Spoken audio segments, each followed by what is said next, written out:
and welcome back, everyone. Welcome back to another month, another edition of the Enki Pro Series and the Enki Epic Series. I'm of course your host, VIP. With you, I'm joined by these amazing players, by the people in chat, and by my plushies as well.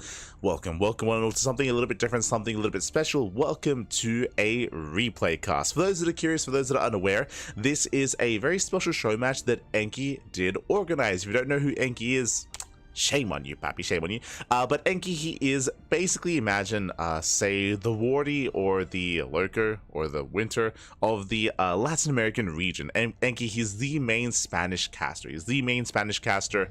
He does cover everything that he can in Spanish. Oh, actually, you know what? He's like the Ducklings, but Spanish. there you go, pappy, there you go. He's a good friend. He's a good, dear friend. Este hermoso, papi, este hermoso. Enki, we go way, way back, and he is very passionate, of course, when it comes to covering events. He used to be a part of Alpha X back in the day, and of course he has been now hosting and organizing his own show matches. For the past 2 months, he's been hosting the Super Series show match, the Enki Super Series, and those have been best of 9s in SC2. We will be featuring one of those show matches later on tonight, but he just started a new show match series called not the Super Series, but the Epic Series, the Enki Epic Series #1. This is a show match in StarCraft Evolution, not in StarCraft 2. So now Epic, he has two kind of series going on. He has the Epic series, which is StarCraft Evolution, and he has the Super series, which is StarCraft 2. So he has those two monthly show matches that are going concurrently alongside each other. Now, I say replay cast, these matches were broadcasted, and he did host these events a couple of weeks ago, or last week I should say. We weren't able to cover it live at the time. We were covering another event, as we usually do, but it was only casted in Spanish. Enki, he's a Spanish cast, of course, so it was only cast in Spanish, so we are here bringing it to you live for the first time in English, and Inglés, but here we go. So we have our fresh best of 9 ready for you. Oh boy. Now, when it comes to StarCraft Evolution, ByuN has been a lot more well-versed. If you've been watching recent StarCraft Evolution King of the Hills or StarCraft Evolution leagues, then you would know that ByuN has been a lot more active basically over the past month. He wasn't active from the beginning, but over the past month, over the past maybe 3 weeks, he has been playing more and more StarCraft Evolution. He's been having a lot of fun with it. He's been enjoying himself. We actually featured ByuN in a show match against Dark in StarCraft Evolution like 2 weeks ago. So it's been a blast to cast and cover ByuN in that kind of setting here. Likewise, herO, less so. herO, he has been playing a little bit of StarCraft Evolution, but only for fun. I remember asking him, I believe it was last month in StarCraft Evolution League, where I saw herO on the bracket. I was like, oh, like you're playing here tonight. Have you been playing much? And he's like, nope. He's like, I have not played at all. I'm just playing for fun. I have no idea what's going on. And that's when he went up against Skillus. He got knocked down by Skillus, and he got 12 pool drone pooled by the Zerg player from Hong Kong, Cots 12 pool drone pulled here the hell out of the tournament. it was crazy. So here he's a little bit less versed. Because of that, coming into this, I do favor ByuN coming into the best of 9 show match, but it's also been, you know, like a month since we last saw herO in StarCraft Evolution League, so I'm sure he has been maybe practicing or at least playing and then dipping his toes a little bit more into StarCraft Evolution, and we'll see how he compares. We'll see how he compares to ByuN. It's going to be an uphill battle, but we're here to find out. I believe, papi, I believe. Here we go. We're jumping into game 1. Game 1 is going to be on Frostline. Coming into game 1, ByuN is going to be playing Brood War Terran, and herO is going to be playing SC2 Protoss. Here we go. After we wrap up the series, then we'll be jumping into the Super Series, which will be Clem and Dark facing off in StarCraft 2. But here we go, spawning in the right-hand corner of Frostline, we have the South Korean Protoss player, the Blue Protoss. God damn it. I need to get my Google lens. It is herO. And spawning in the bottom left-hand corner, we have his opponents. We have the Brood War Terran player, the Red Terran. It is ByuN for Shopify. And if we have any translations in the chat, I would appreciate. I'm going to be using some rough Google translations, doing the best that I can. Even herO doesn't know what ByuN's saying. Okay.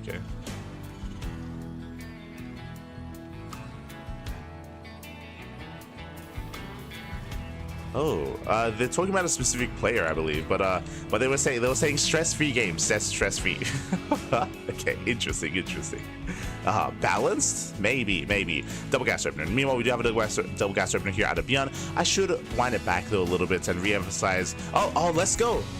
Oh, he beat best, right? I mentioned that they mentioned a player's name in StarCraft 1, and Kiwi, and he's translating, letting us know that ByuN beat best. That's impressive.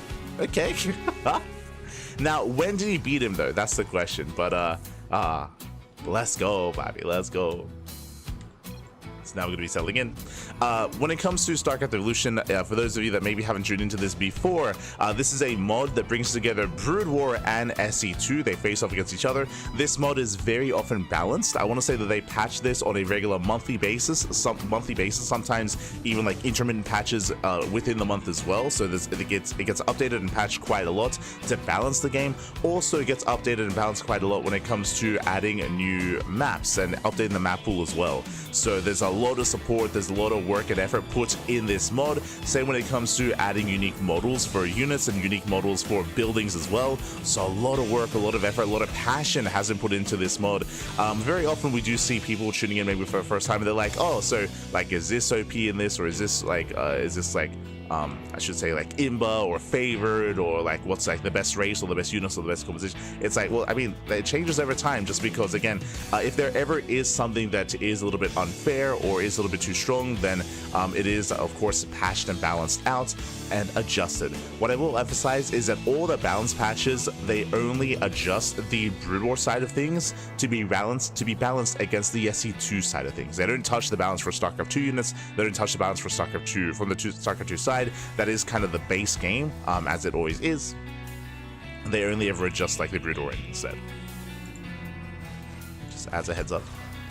Meanwhile, we do open up double factory, so double gas opening into double factory into mass vulture. The adept scout here does kind of confirm what's going on. herO with the DC, he did confirm the double gas, he confirmed the lack of CC, he did not see the second factory, so he has a piece of the puzzle. herO will see if we can piece it all together. Meanwhile, we are just going massive vulture. This is one of the two builds that ByuN is very fond of. He's very fond of 3-rack stim timings, and I'm sure we'll see that at some point in the series, but here it's essentially a one-base all-in. Mass vulture, spider mines on the way, ion thrusters on the way as well. That is vulture speed, and of course the ability for vultures to throw down those spider mines. That is in a sense a charge-based ability. Vultures, they do hold a set number of charges within them of spider mines, and they can throw them down, and mate, they pop off. They're insane. And here we go. As herO did open Stargate, that means he has that much less to work with on the ground. The Oracle moves out across the map. As he moves out, ByuN, he's moving in. Now ByuN, he has very little to defend. He has nothing to defend, and he's just sending it across the map. Does dive in, takes down the first adept. One adept goes down, the second adept is going to be falling as well. And can he get that final adept? He ignores it, he just goes straight for the mineral line, straight for the ramp. A spider mine's going to be thrown down, covering the ramp itself. Does get in, probe's going to be falling. At the same time, Oracle does head across the map. SCVs are going down, so are probes. And I want to say vultures will kill more here. The Oracle is limited by its energy. I mean, can get some SCV kills, but alas, so many probes are going down. 16 17 probes are going to be falling. Every worker in the mineral line. At the same time, we get more vultures coming in towards the natural. Spider mines being thrown down. Brutal connections. Adepts do fall. And this should just be too much. This should be game here, as we are not stopping. We are not slowing down. We have some oracles to defend, but oracles, they can't kill this in time. Again, the oracles are getting some damage done across the map. ByuN, he evacuates the SCVs. He gets the hell out of there. He pulls away. And oh my god, and there's nothing left. There's nothing left here. We have what? We have we have up to 5 workers. Now, technically, these oracles will never die. True, but we have a Goliath on the way. A Goliath is in production. We have some anti-air. Oh, the boys have to be careful. But Goliath is in production. We have 2 Goliaths here in production for ByuN. SCVs are being hunted down. And here he can remake those workers, but the vultures, they come back in. Oh! He's going back for the dive. Oh no. Yeah, he can one-shot probes. He can, and oh, he will. Takes on every single worker. Goliaths have arrived, and they zone away the Oracle. And Goliaths, they will allow ByuN to maintain himself back at home. 2 Goliaths. Now, who wins this fight? We have 3 Oracles and 2 Goliaths. Now, here, okay, he has to be careful. Does have to be careful here. Now, technically, oh, 3 Goliaths. 3 Goliaths. Now, ByuN, 4 Goliaths. I feel ByuN, he's fine. With 4 Goliaths against 3 Oracles, he should be perfectly fine. He can also pull the boys and repair. He can also pull the boys and try to repair if need be. Goliaths, they stay on the ground. Yeah, they take out 1 Oracle, he gets 1, he gets 2, there's the repair. And ByuN holds. ByuN, he holds, he shuts down the Oracle. The question mark. GG gets called. ByuN, he holds, he defends, and ByuN takes game number 1. Whew. GG. GG, well played. We went down to barely any workers remaining, but at the end of the day, ByuN could shoot up, and alas, the Oracles, they could not achieve any more damage there. GG, well played. ByuN takes the first game. Oh my god. GG. The question marks, Papi, the question marks. He's like, that's not a Thor. What's going on? How could you afford that? It's like, Papi, Mech actually has some decent anti-air early on. It's crazy. GG, well played. ByuN, he was able to wreak havoc. He was able to cripple the economy and successfully defend back at home. With that, ByuN takes a lead in the series. And spawning in the top right-hand corner, we have his opponent. We have the blue Protoss player. We have the South Korean Protoss. Once again, rocking SC2. It is herO. And spawning in the bottom left-hand corner, we have the red Terran player, the red Terran himself, the Brood War Terran representing Shopify. It is ByuN. We go, who needs Hellions when you have Vultures? Vultures, they are superior Hellions. Like, I mean, I don't think it's very fair to really compare Vultures to Hellions, like the same way that I don't think it's fair to compare Reavers to Disruptors, just because they do play the role of multiple units. I would say I think it's better to say that a Vulture is like a hybrid, or it has the same role as specifically Hellion and Cyclone, right? Like Hellion and Cyclone. I mean, I guess Cyclone, sure, they have some anti-air. That is true. But Vultures, they're very fast. They also have a lot more utility when it comes to setting up minefields as well. Like Vultures, they're a lot more of a, maybe a better way of putting it is a well-rounded unit. It's it kind of takes the role, or takes multiple roles, as opposed to Hellions or Cyclones or Widowmines, which are a little bit more specialized in SC2. Similar with Reavers, for example. I think a lot of people are like, yo, why can't we like replace Disruptors with Reavers? When Reavers, they play the role of a Disruptor, but also the role of the Immortal as well. Like, Immortals and Disruptors don't exist in Brood War, so Reavers, they have a little more instant damage, a little more impactful damage. They're very slow, they're very immobile, but like, again, they're a very different unit. Very different. And meanwhile, 3-Rack Sim. So we mentioned this earlier in the beginning of game 1. ByuN, he has 2 builds that he does rotate between. One is double factory mass vulture, 1 base all in, or here this is a stim timing, so 3-Rack stim timing. Now here he does confirm the 3-Racks is on the way. This leads into an academy, into early stim. Now this is a build that has been nerfed since this Showmatch. This is a very prominent and very prevalent build in TVP from Brood War Terran against SC2 Protoss. If you're familiar with 3-Racks in SE2, you would know its potency. It also had its time in the meta a couple of years ago, back during the, oh god, I know what the map looks like, but Side Delta? I think it was Side Delta, I think so. Yeah, the Side Delta map pool. Basically, you go in Mass Marine, you go into your sim time, you go into your factory, into Starport, into your medevacs, and you just zoom it across the map. Or in TVP, I guess you hit without your medevacs as well. But it hits different, it hits harder in Brood War. The reasoning for this, one, you don't need any add-ons to actually get stim, you need the academy instead. But what that means here, the academy also gives you access to medics. Medics are a very powerful tool early on. In SE2, you would do this build without medics. You do it with just purely stim marines, and it's in SE2, because of that, every stim counts and every stim is precious because your army has no longevity. But in Brood War, here we go, because of the medic, you can stim more freely. This army has multiple stims instead, so this timing hits so hard in StarCraft Evolution, harder than it does in SE2. So this is like a superior build than what is available in SE2. Because of that, I'm concerned for herO. herO, he opens Stargate. He saw the 3-Racks, and even in SE2, Stargate openers are so fragile against this. Basically, these Oracles and these Phoenixes and the air units, they're not going to trade too well against this. They're not going to be too well defensively, I mean. They do pick off a couple of SCVs. But these oracles, they're going to be quite limited in how they can be used. I mean, five SCVs, not bad. 5 SCVs do go down. Now, for those that are curious how this build was nerfed in the past week, the medic was adjusted. So now, oh, guys, there we go. But now, if you play StarCraft Evolution currently, the medic healing rate was reduced. So medic healing was reduced. That was, I want to say, like 2 weeks ago, and also the medic HP was reduced as well, and the attack priority was increased. So the medic is a really, really powerful unit, and I'm sure we're about to see why. Meanwhile, so far, very nice damage. Oh my god. 9 SCVs do go down. 9 SCVs do fall. So far, herO doing a great job at just slowing this down, at picking away at the mineral line. Oh, ByuN does stim. ByuN stims, and his push is being delayed. Like, his push is being delayed, he's being kept at home. So far, herO doing a great job at buying time. Back behind this is throwing down shield batteries, getting a robo, getting into defensive and water production. The longer this goes on, the better it is for herO. And ByuN, he can't move out, so that's going to be, what, 9 up to 10 SCV kills. Turret does complete. Going to be 13 SCV so far.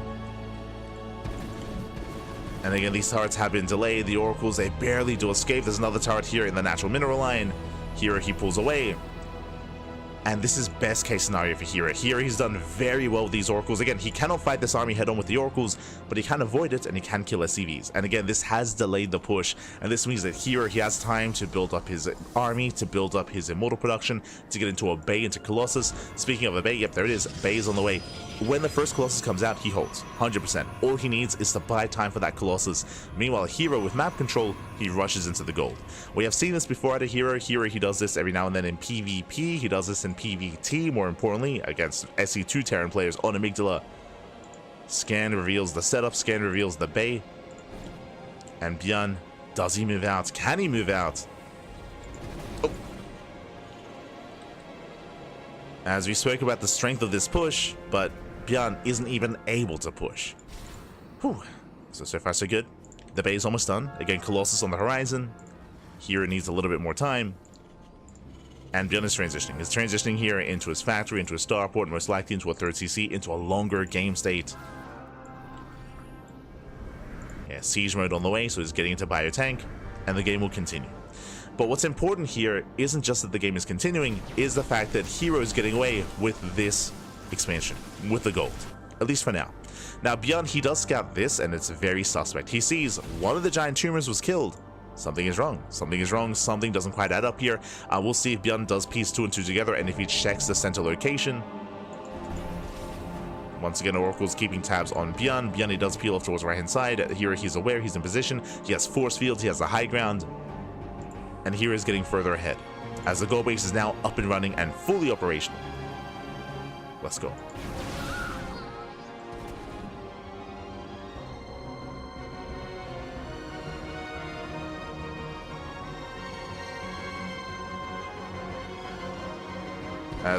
That's nice catch.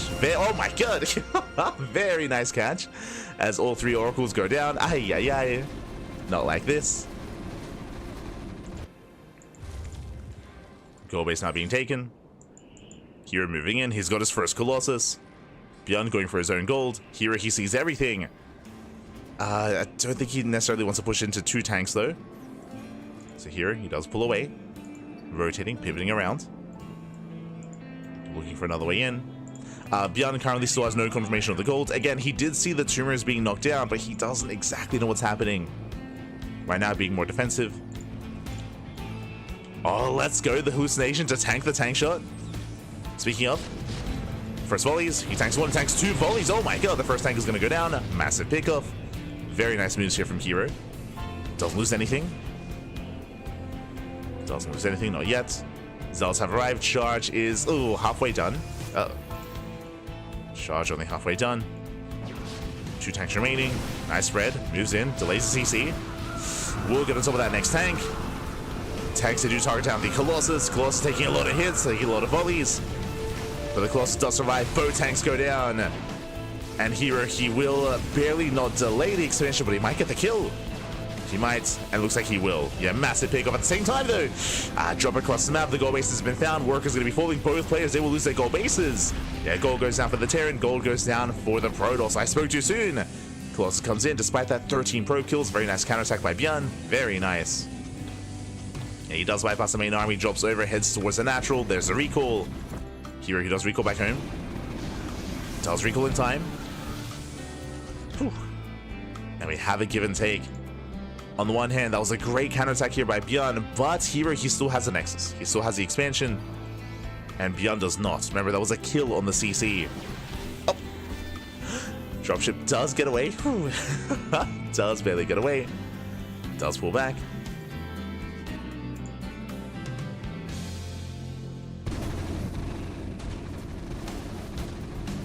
As ByuN moves in. He does move in. Again, he's now fully aware of the gold base. The pressure's on ByuN to break the gold. He's getting caught on siege. Yeah, that's around here with the Zealots as well. Very nice force field. herO just collapsing on ByuN. Cashes out the tanks, collapses on the bio. The juggling is real. The question... the question... Let's go. The question marks are real. GG, well played. I love the banter here. Game 1, herO question mark ByuN. Game 2, ByuN question marks herO. GG. That was beautiful. Oh my god. Hold on, I'm just trying to see if I can see what happened. ByuN said this is weak. I think he's referring to Terran. But GG. GG, well played. herO does tie things up. We have a back and forth. Let's go. And even though this build by ByuN, the build that he was going for here, is quite strong, and even though it was recently nerfed, we saw herO handle it quite nicely here. Again, showing that it can still be dealt with, of course. herO doing a great job with his oracles. Personally, I was really concerned. I was really concerned with the Stargate Oracle opener. The reasoning for this is because defensively, we have seen many a Protoss player fall and fail to defend just because of their lack of DPS and damage output and utility to survive against these stim timings. But that's not how herO used it. He didn't use it defensively. He was doing an amazing job here at harassing and at keeping ByuN at home, at just hitting the mineral line over and over again, picking off SCVs and ensuring that ByuN could not move out. So really nice setup there by herO, able to kind of turn water into wine a little bit there. And on top of that, I will say that the map is also a factor. We speak about this all the time. I didn't quite mention it in the game, but Amygdala is a very large map. Long rushes by ground, so these move outs, they take even longer to get across the map. They're more difficult to really achieve. You could argue that maybe this wasn't the best build of choice from ByuN when it comes to the map itself. Regardless, he went for it, and we saw that he couldn't actually make use of it. Also, part of the map, the gold base. That was another big factor as well, right? That herO, he was able to take the gold and have it uncontested for so long to take advantage of that to build up and to overwhelm. GG. GG, well played. So very nicely done there by herO. That leads us into game number 3, and we'll see who takes a lead in the series. Right now we're tied up 1-1, and now we're ready for game number 3. Let's go. Let us go.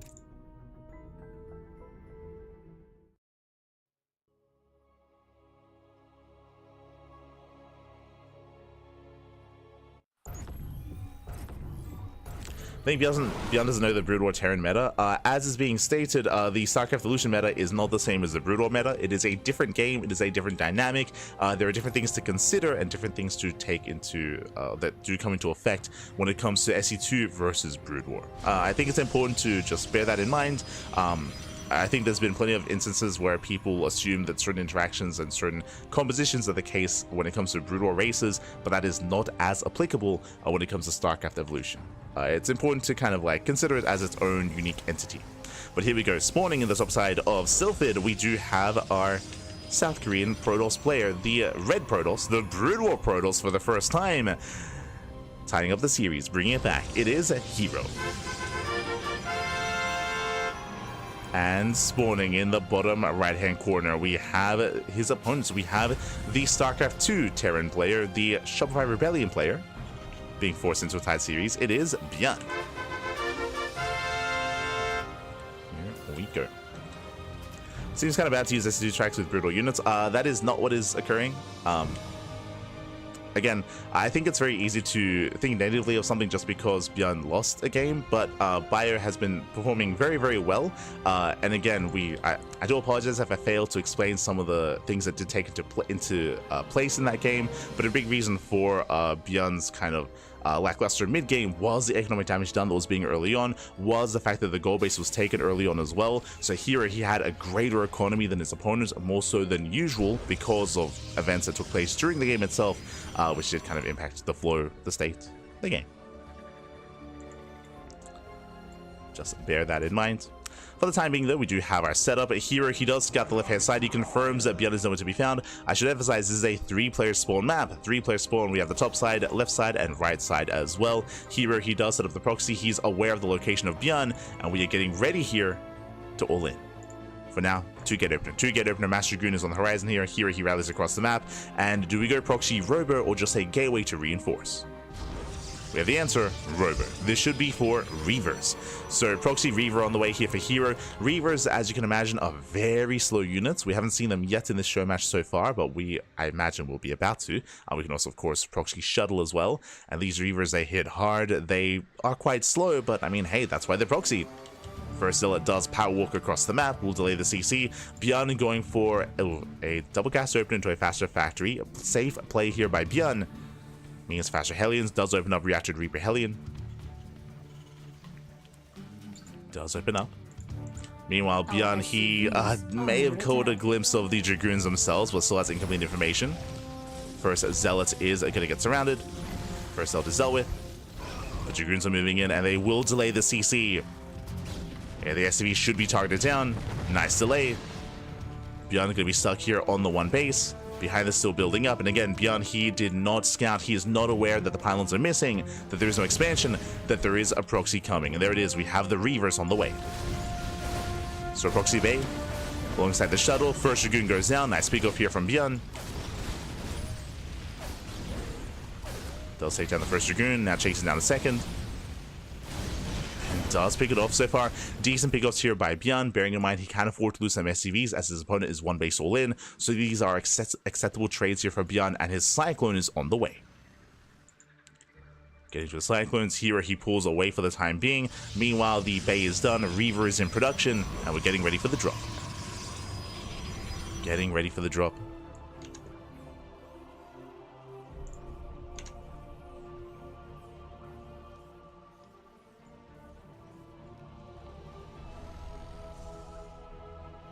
Here we go, the Reaver is halfway done. herO, he did pull back, didn't expand. No expansion. herO, he doubles down. He's got Dragoon range on the way, reinforcing with Zealots. herO, he is still very much so 1 base all in. Shuttle speed is in production. And ByuN, he still has limited information. He still doesn't really know what's going on. He moves out across the map. That means he has that much less to defend back at home. ByuN zoned away. Reaver's coming in. Reaver does come in.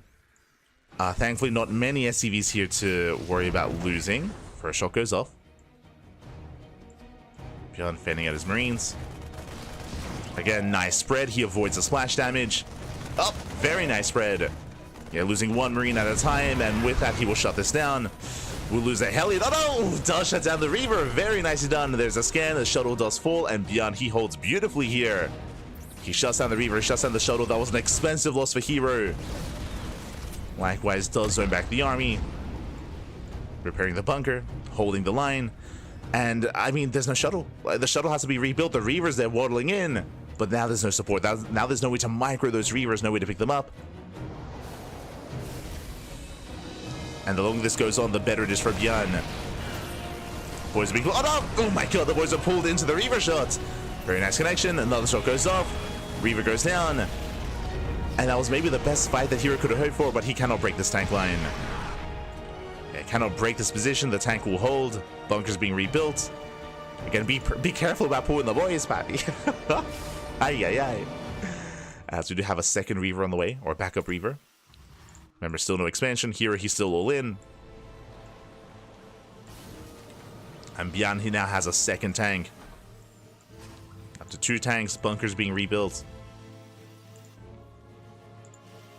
And his Vikings in position to try to get eyes on any kind of shuttle rotation. Reaver waddling in. Oh! Does scroll forward. The bunker should be broken. Once again, the boys are stacked. Oh, does pull away in time. Nice control there from ByuN. Does pull away. Tank boys, they pop up. They shut down the Dragoons. Oh my god. And ByuN, he will hold. He will shut down the Dragoons. Every single Dragoon going down. And Reaver, oh, sorry, the Raven from behind shuts down the Reaver. Viking lands. And ByuN holds. ByuN, he does hold on. I say that Viking taking a lot of hits. He did lose both tanks. herO moving in. Ooh, within tank range. Yeah, tank shots are brutal. herO, he's forced back. He denies the natural. But remember, herO's on one base. Like, denying the natural is not good enough. Like, ByuN, he preserves the SCVs. Oh. Scarab shot goes off. Does go off. Tank volley takes down the shuttle. Oh, god. 3 Reven. Tank goes down. They do trade. But is there anything else here on the ground to support? Yeah, SCVs are falling one after the other, losing 10 SCVs. herO, has he done? Has he broken ByuN? The boys are being pulled. Oh my god. Going for the mass repair. There's the auto turret. Oh my god. Tank does get targeted down. And ByuN is barely holding on, but now he's losing too much. Now 11 SCVs go down. And herO is making his way into the production. Initially, ByuN had a solid defense, but he has been broken. It was close though. It was very, very close. herO barely breaking through. Tank is on the way. Tank does pop out. Once again, taking a lot of damage from those Dragoons. ByuN down to 25 SCVs. He still has a second orbital. herO, he's expanding. herO, he's backing off. He's expanding. He's taking his natural. ByuN, he has still preserved that orbital. He still has it. Of course, Banshee on the way. He can use the Banshee to harass across the map instead and try to hit the mineral line. Like, reinforcements at home are very limited. So the Banshee has a lot of potential. At the same time, I mean, it is risky to move out. Like, ByuN is still not secure. herO just containing. ByuN, he moves out with the Raven instead. Keeps the Banshee at home.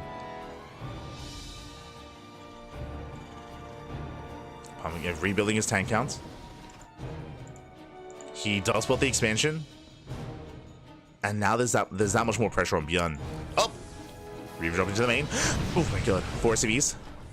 4 SCVs go down. Oh, getting up to 10. Yeah, 10 SCV kills. Nice damage here by herO. Does pull away. Does pull back. Another shot goes off. Oh, brutal connection on the Marines. Yeah, this time ByuN not able to split in time. Oh my god. Yeah, he's not splitting. Massive connections. ByuN, he turns back around. He was deflected. Oh, he's going for the tank. Yeah, he's going for it. And, oh my god. We'll get a shot off. We'll lose that Reaver. Reaver goes down. And here he now has an economic lead. Now he's got his natural up and running. He's still reinforcing to contain. Another Reaver has arrived. ByuN tries to break out, but it's not going to be easy, and he will lose everything here. Here he will shut this down. Nice control. Again, initially, ByuN, he was holding, but here he was able to break his way through regardless. Did bust through the tank line. Broke through the bunker. ByuN, he does harass across the map. He does nice mining. It's good damage. Here going back into the mineral line. Oh no! Oh gosh, getting 6 more SCVs. Nice manual targeting there from herO as well. Does target the clumped SCVs.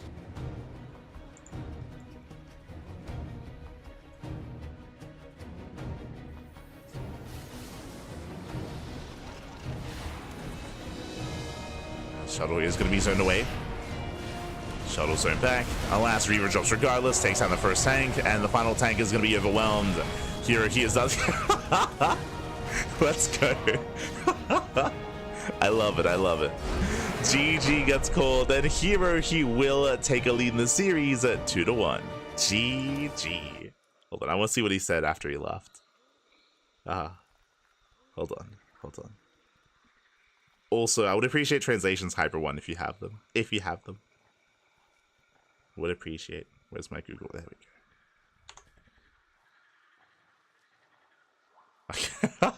He said, why are you like this? Oh no, leave me alone. Why are these so, oh there you go, why are these so strong? GG, well played. With that, herO takes the lead. herO does take a 2-1 lead over ByuN. Whew. And again, it was a very risky maneuver. As a reminder, herO was a one-base all-in. It was a one-base all-in, it was a proxy, and initially, ByuN was doing an amazing job holding and defending when it came down to having smaller units, a smaller sized army and a lower amount of units. But as the game progressed, as he was trying to fortify his natural, that's when he was broken. We saw that the tanks were targeted down one after the other. That's where he had a bit of a harder time holding on. Likewise, his units were clumping a little bit more frequently. And we saw the Reavers did excel. Likewise, good target firing out of herO, targeting down those tanks as quickly as possible. And with that, GG, well played. herO, he was able to barely break the natural and then just snowball from there, taking his own expansion, containing his opponents, even still getting into the main base. GG, well played. And we'll see if herO can extend that lead or if ByuN can bounce back. They're using too many shorthands. Translator won't pick them up easily. Fair enough. Oh, that's why we have the next best thing. That's why we have ByuN. Sorry, that's why we have Hyper1 in the chat. So just catching up.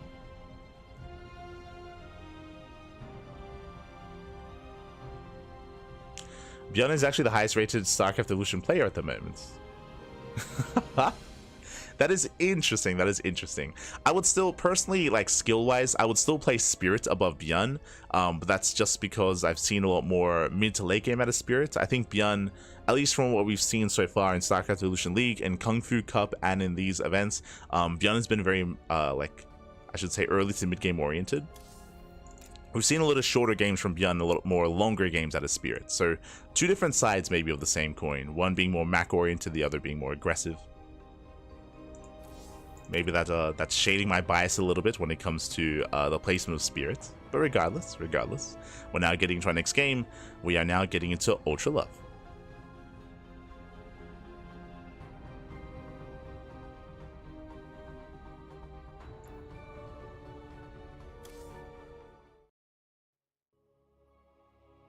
If there's only one tank, then geometrically speaking, isn't a tank point? Oh no. Oh no. But here we go. Spawning in the top, spawning in the right hand corner of Ultra Love, we do have our South Korean Protoss player, our blue Protoss, our brutal Protoss even. It's leading the series at 2-1. We'll see if we can extend that lead, extend that series. It is herO. So I would appreciate translations. And spawning in the bottom left hand corner, we have the South Korean Terran player, the Red Terran. It is, for Showmatch Rebellion, down in the series, it is ByuN. Oh, now it's Enki's turn to question mark. We might get a translation out of ByuN, actually. We'll see.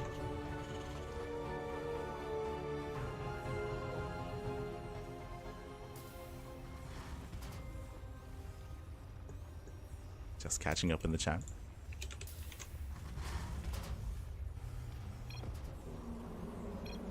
Here says Reaver so weak. I was about to say that it looks like they were talking about the strength of the Reaver. There we go. So weak, man. So weak. There you go. Shout out to ByuN. Shout out to ByuN for the translations.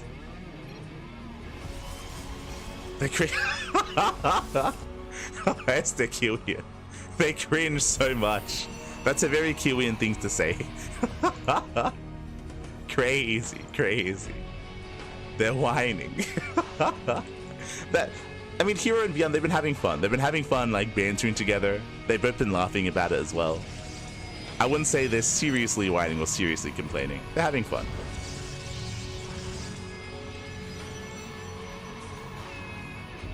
Spirit isn't currently on my leaderboard since she hasn't participated in over 3 weeks. I see.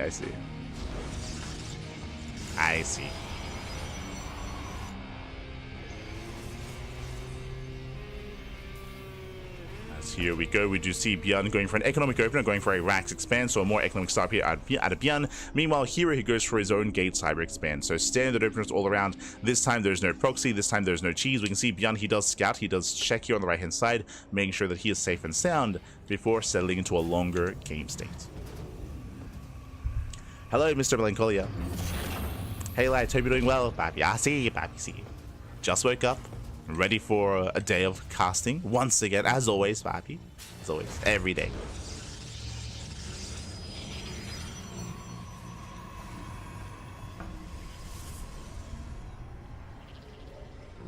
Spirit getting bullied by a diamond player on Paradox doesn't count because they don't consider KFC for the ratings. We need to change that.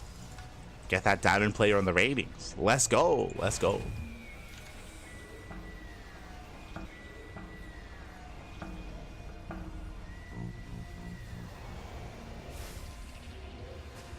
Here we go. 2 best of 9s. He's insane. He's crazy. He's crazy. Yeah, fair enough, fair enough. As here he does poke in.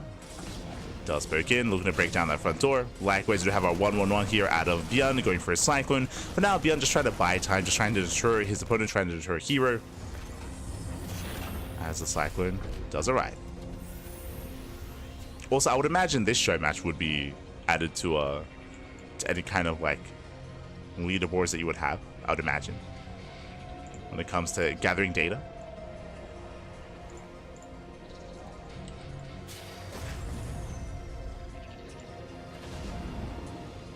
Expansion is being taken.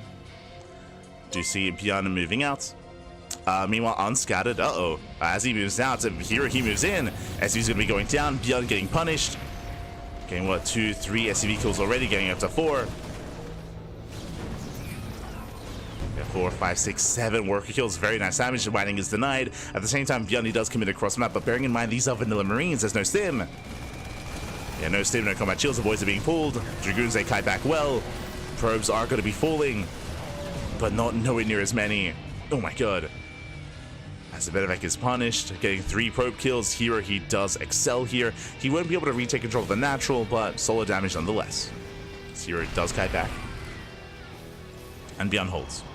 ByuN, he does hold on, still has that medevac active. Behind this, getting to his own tank production. Meanwhile, herO not going into Reavers, at least not yet. Instead, going into a Citadel, Forger +1, and into Zealot legs. I'm assuming, or maybe heading towards Storm alongside this afterwards. Zealot legs are on the way. From here, we can go for the Temple Archives into Storm. We'll see what herO goes for. Oh no! Ooh, as the medevac gets punished, massive pickoff. Oh no. What does he say? Man, why can't I see 2 units boost even more? Not like this. Oh god. I appreciate that Enki is also asking for translations. I appreciate it. The major Dragoons, they're broken. Yeah, Dragoon range is so crazy. Gotta respect the Dragoon, pappy. We spoke about this before, but if you're curious, I would say that the strength of the Dragoons, I mean, I would not really compare them to the Stalker, but a big reason for that is because Stalkers are more mobile. Stalkers in that position, what will they do? They would blink, right? They would blink under the medevac. Dragoons have no such mobility capability, so instead they have extra range to kind of supplement that in a way. I mean, we have spoken of nauseam as to the immobility of Broodor races, not just Broodor Protoss, but Broodor Terran, Broodor Zerg. I guess we'll bring that up if it ever does come up here when herO gets caught out of position, which probably will happen at some point in this series. For now though, we are moving out. Likewise, charge now done. As we did mention, it is going to be charged into Storm, so I appreciate that herO is mixing it up. We already got to feature the Reaver earlier in this series. Now we get to feature the Broodor Storm, the superior Storm, I would say. I love the effect. Even if it did less damage, even if it was less impactful, I just love the visuals of the Storm. And by no means is what I said accurate. Just saying that even if it was worse, like, it's still so cool to see the Storm itself. We'll get there. It's one of those things that makes me wish that, I mean, there's so much that you could do when it comes to skins in SE2, outside of just like UI console and unit skins, but even like effect skins like that would be so much fun to be able to like mix and match. You could argue that especially in a competitive setting, I mean, I say in a competitive setting, we already have it in our casting mods where we can just disable skins to make things look normal anyway, to the viewers and to the casters. but for a player experience, like things like that would have been amazing to see.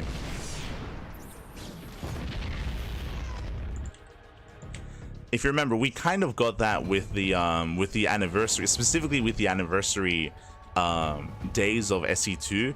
Is if you remember, I believe workers would explode into confetti, right? Am I crazy? Workers, they would have little like party hats, and I believe units would explode into confetti as well. But those are only for like the anniversaries of StarCraft. As else did you drop in?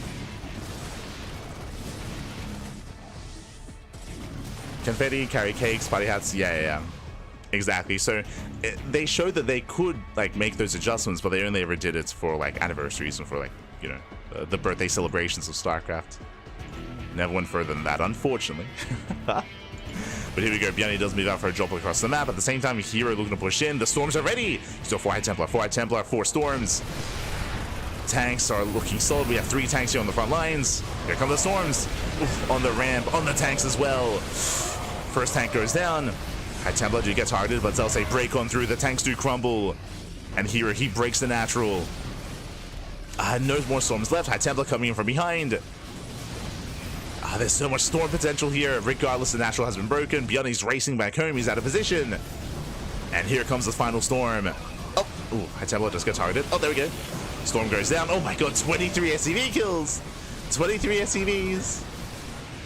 And even though ByuN does return, even if ByuN cleans this up, the damage has been done. 28 SCVs. More storms coming in. Oof. Yeah, storms on the bio. Everything goes down. And herO breaks it. herO breaks through. The question marks are real. A storm is broken. Let's go. Let's go. GG gets called. And herO will overwhelm. herO will take and extend his lead 3-1. GG. Let's go. GG, well played. But yeah, I just love the visual of the Brood War store. I think that's my favorite visual out of all the Brood War spells in StarCraft Evolution is the Brood War Storm. Like, it just hits different, man. It just hits different.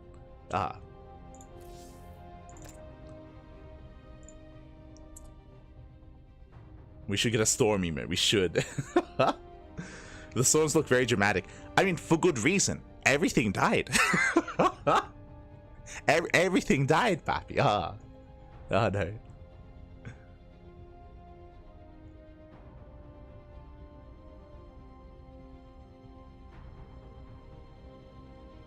Just catching up. I didn't realize Dragoons were in this game. This is a mod. This is a StarCraft Evolution mod. This is not regular SE2, so just as a heads up, this is a different tournament mode. But here we go, we're getting into game number 5. herO, he is now 1 game away from claiming the series. I'll be honest, if you recall, coming into this, I was favoring ByuN. ByuN, he has a lot more experience. He has had a lot more games played and games broadcasted in StarCraft Evolution. herO less so. And remember, the last time we casted herO was StarCraft Evolution like a month ago, where herO did not perform too well because, I mean, self-admittedly, he did mention how it was his first time playing, how he was very inexperienced, he didn't really know what was going on, he was just having fun and playing for fun. So, I mean, his results did kind of reflect that, but here, say a month later, herO, looking a lot more informed, looking a lot more tested, a lot more practiced, and we'll see if ByuN can recover as we're jumping into our next game. Oh, let's go. As we're jumping into our next game, and similarly to Kung Fu Cup, I'm all for it. Let's go, papi. So similarly to Kung Fu Cup, we're going to be jumping into not SE2 versus Brood War, but we're jumping into Brood War versus Brood War. As spawning in the bottom left-hand corner of Bloody Ridge, we do have the Brood War Protoss player, the Blue Protoss from South Korea. It is herO. And spawning in the top right-hand corner, we have his opponent. We have the Brood War Terran player, the Red Terran, for representing Shopify. It is ByuN. Maybe I shouldn't include this result. Then really, it shows that you should just include KFC. Is what I'm here for. Is like it's another reason to include this and Kung Fu Cup. No. But here we go. We do have some Brood War versus Brood War action instead. Now, as a quick caveat, as I always have to remind when covering Kung Fu Cup or covering events like this, It is important to bear in mind that this mod is not balanced for Brood War versus Brood War. This mod is specifically balanced and adjusted and patched for Brood War versus SC2. So because of that, there may be some irregularities or some things that aren't necessarily taken into consideration when it comes to these two races facing off against each other. What I will say though is that whenever we see Brood War versus Brood War in Kung Fu Cup, it leads to a lot more mid to late game. It leads to less like early game shenanigans and less dynamic play early on, and we get to embrace these two for a little bit longer. We'll see if that's going to be the case here though, as we're loading into Bloody Ridge, a map that is interesting to say the least. It does feel very dated. This is an old Brood War map, and I don't think it's as egregious as not Holy World, as Return of the King, but still. So what I'm getting at here, we have our main base, we have our natural, which is quite defendable. The third base location here is relatively close by ground. It is very isolated. You can see here that you can abuse this location in between the natural and the third, as it is quite far off. But overall, getting your third base is, you know, it is acceptable, I will say. More so than Return of the King. The fourth base, though, Pappy, it is so far away. Again, the fifth base as well, they're so much more difficult to maintain, specifically because of how spread out the bases are and how difficult it is to spread out your army and maintain your position on the north and southern side at the same time. We've seen many a player attempt and fail to defend these locations if they don't have map control. So we'll see if we can get to that point, if we can even think about a fourth or a fifth expansion. For now though, we're settling in. We do have our initial double factory massive vulture build. We saw this in game one, if you recall. This was the same build that we saw in game one between ByuN and herO. This is the game, or this is the build where ByuN was able to actually take his first map of the series. Meanwhile, ByuN back at home, meanwhile herO back at home, opening up 2-gate Dragoon. Dragoons, they move out across the map. They will shut down the first Marine. They head towards that natural. The spider mines are not quite done yet, so these Dragoons, they have quite a lot of potential early on. They do poke in. Vulture going to be forced back. Getting one SCV kill so far. Getting one SCV. Ooh. Catching another Vulture again without spider mines. These Dragoons, they trade very well here. And also we got a full scout. We got a full scout in the main base. The boys are being pulled to repair. One Vulture does survive. The Dragoons will eventually be dealt with, but oh, he takes out another Vulture. Very nice snipe. Takes out another Vulture. And the Dragoon kiting here is solid enough. The Marines do all fall. And we're going to trade. We're going to trade here as one Dragoon finally goes down. But the strength of the Dragoons here, and we do not keep rallying. Sorry, we do keep rallying across the map. Another Dragoon is on the way. herO overextending. Oh, runs into the spider mines. Does overextend for a moment here. Still takes down the Vulture. One Vulture left. And ByuN, he won't die here. He will clean this up. He will recover. But he bled out a lot of Vultures in the defense. That was 4 Vultures going down. It also means that herO has more time to recover and to defend back at home, as he does pull back. He does fall back. ByuN, he also had to spend spider mines to actually pull off that defense, and he will expand. So ByuN, he's going to be forced to expand here. Ideally, he wanted to be more aggressive and more assertive, but now he's got a CC on the way.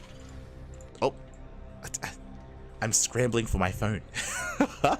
What are they saying, Pappy? What are they saying? Let's hazard a guess. They should buff Vultures. So according to Google Translate, it says something along the lines of, I decided to calm down, to take a seat. Vultures, they do force their way through. They take down the first Dragoon. Spider-Man's going to be thrown down to zone away. Zealot will tank shots. Nicely done. Oh! Spider-Mans, they pop off once again on the Zealots. And herO holds. herO, he does hold all these shots down Dragoons. He does defend. Does survive. herO, he does maintain his natural. Likewise, ByuN getting his own, still making nothing but Vultures. Now switching into tank production. We have Iron Thrusters on the way. Siege mode on the way. We're getting into an embracing mech. Here we go. So ByuN is getting to his mech. Economically, he is behind. His CC is much later than that of his opponent. So there's a lot of pressure on ByuN, going for his own drop here in towards the natural. Going for his Vulture drop. As a reminder, spider mines, they do not trigger on workers. They can kill workers with splash damage, don't get me wrong. Drops into the main. herO, he's in position. Very nicely done. Dragoon's already in the main base. They shut down the first Vulture. They shut down the second. Toss right on the spider mines. Are they going to be cleaned up? Observer has arrived. And here he holds well. He does defend very nicely here.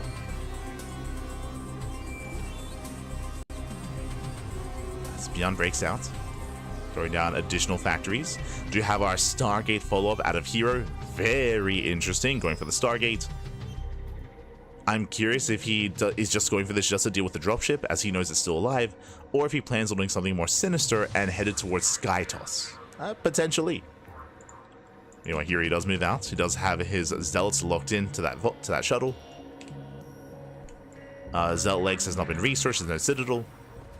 The tank line is solid, but where's the support for the tanks? Where are the vultures? Uh-oh. And here he sees. Here he does see the tank line. He sees how vulnerable it is. He can drop on top of the tanks. We've seen this before. Vultures drop back into the main. Zealots, they drop in. They try to force friendly fire. There's a mass on siege. One tank is going to be targeted. He gets one, he gets two. Yeah, two tanks go down. Boys are being pulled. And ByuN should be able to defend here, but still some brutal losses here for ByuN. At the same time, gets into the mineral line. Probe's going to be going down. Does get some damage done across the map. Oh, oh. Here, he's ready for the drop. Minecraft's probes are going down. First Marine has arrived. Shuttle will have to back off. And that's CC taking a lot of hits, taking a lot of damage. Meanwhile, 8 probes went down across the map. Tank reinforcements have arrived. Dragoons, they do move in. They try to force friendly fire. Oh my god. Tank VSVs, they survive. Whew. And ByuN does hold.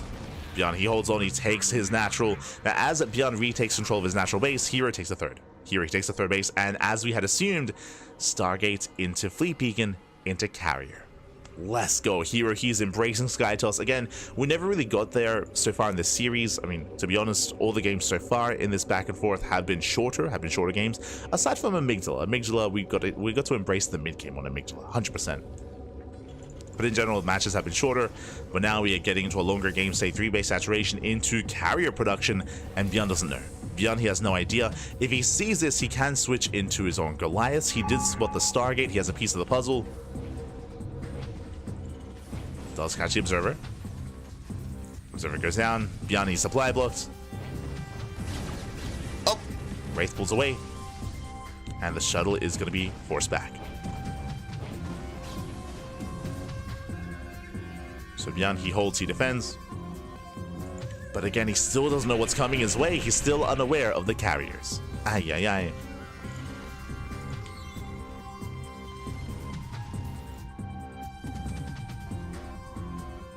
ByuN, he breaks out.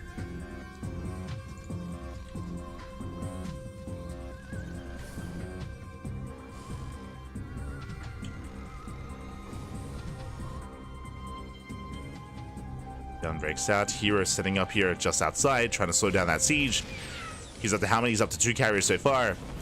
Now, ByuN, if the carriers are revealed here defensively, then he will have time to respawn back at home with vultures. Sorry, with Goliaths. Assuming he has the armory. Oh, he doesn't. Doesn't have the armory.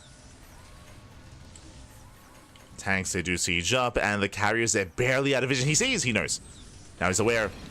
the question, let's go. The question marks to the carriers. He's like, hey, let's go. Hey, that's cheating. I can't shoot up, Bobby. He cannot shoot up. Spider-Man's being turned down. They do go off here on the Zealots. Yeah, and he's going to lose everything here. He will be overwhelmed. The tanks go down. The vultures go down as well.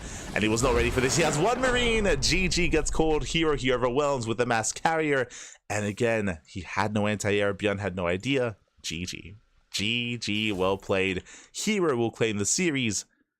Oh, actually, herO is looking to claim the series. My apologies. I was the best of 7 co-brained. herO, he is 1 game away from claiming the series. Whew, okay.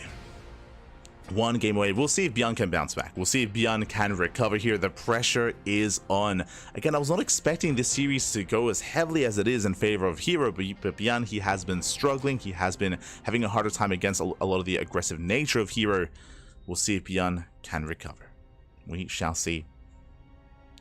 Fun fact, I think the only best of 9s I've casted in recent time have been the Enki show matches, which I appreciate, which I do appreciate. Enki. But here we go. Up next, we're going to be loading into Holy World as our next game.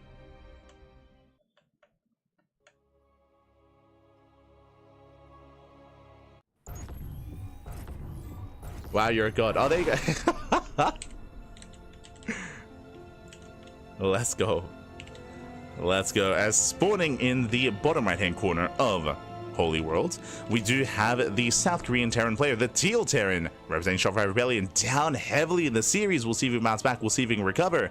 It is ByuN.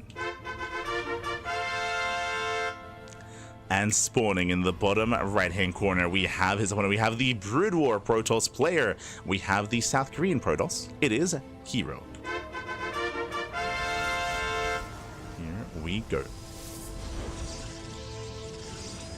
As welcome 1-0 to Holy World. Holy World is one of the more unique maps in the map pool. This is a 4-player spawn map. We have bottom right, bottom left, and top right. I just realized that we haven't actually featured many, if any, 4-player spawn maps so far in the show match. So we are checking, we are scouting. Here he does check top left. He's looking for his opponent, but the biggest feature I would say of Holy World isn't that it's a full player spawn map. It is the fact that the main base is on the low ground. It's still crazy to see. Like, it's just such a feature of the map that we never see. It's like it's crazy. I would say even rarer than island maps, to be honest. But yeah, it is on the low ground. High ground surrounds it entirely. We have the natural and high ground toward the left hand side. We have the pocket base. We have a pseudo pocket fourth base as well. So we have a 4-base setup, and likewise we also have these disruption webs in the center. Now, to be honest, despite the amount of games that we featured on this map, we haven't really seen the disruption webs come into play. We haven't really seen these big engagements in the center of the map as much as we otherwise would like. Instead, it's been a little bit more decisive when it comes to our 2 and 3 base play, as here is still looking for his opponent, still searching for ByuN. Meanwhile, ByuN back at home, double gas opener into his faster factory, into a delayed CC, so very safe play here by ByuN.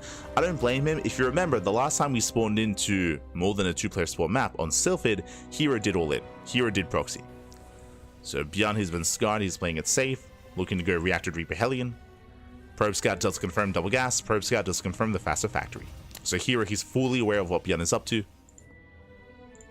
Is fully aware.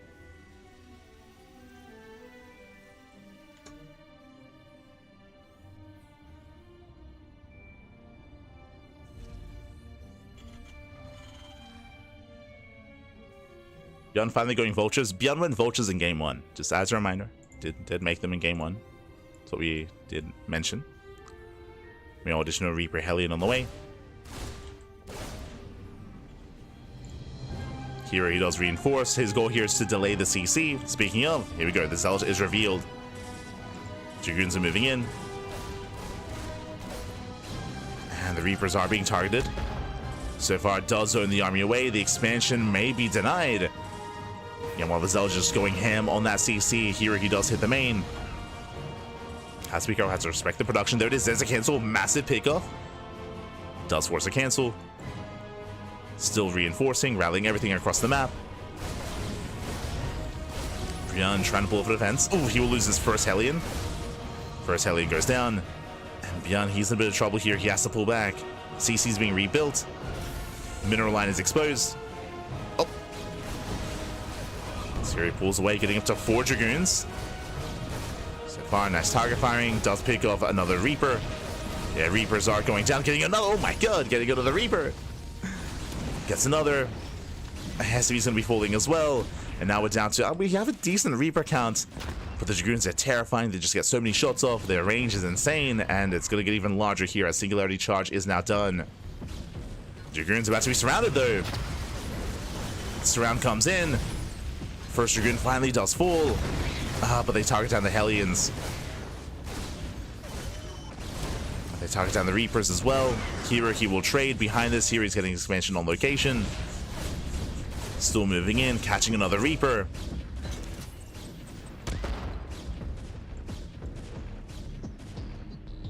Another Reaper goes down. 6 SCVs, denied mining in the main base. ByuN, he's hurting. Does have a tank on the way. And the tank will help defend.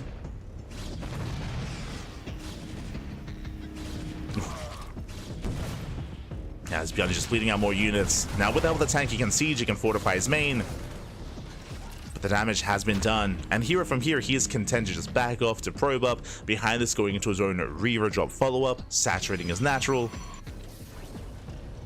And here he has to push, sorry, ByuN has to push up a ramp to his own natural. Like that's what's crazy about this. Here he has the high ground at the natural.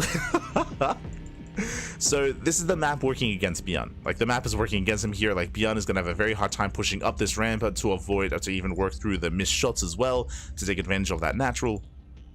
Here he backs up for the time being. Again, waiting for his reavers. ByuN will eventually be able to re-expand, but for now, stuck on one base. Stuck on one base. Oh, he still doesn't know. True. He still doesn't know where his opponent is. He moves out with the Reapers. He's looking for herO. Ay, ay, ay. Yeah, he checks the natural locations, and he will make the correct assumption that herO is bottom left. We'll finally find him. Now retaking his natural base. herO in position. Will zone away. The Reavers have arrived.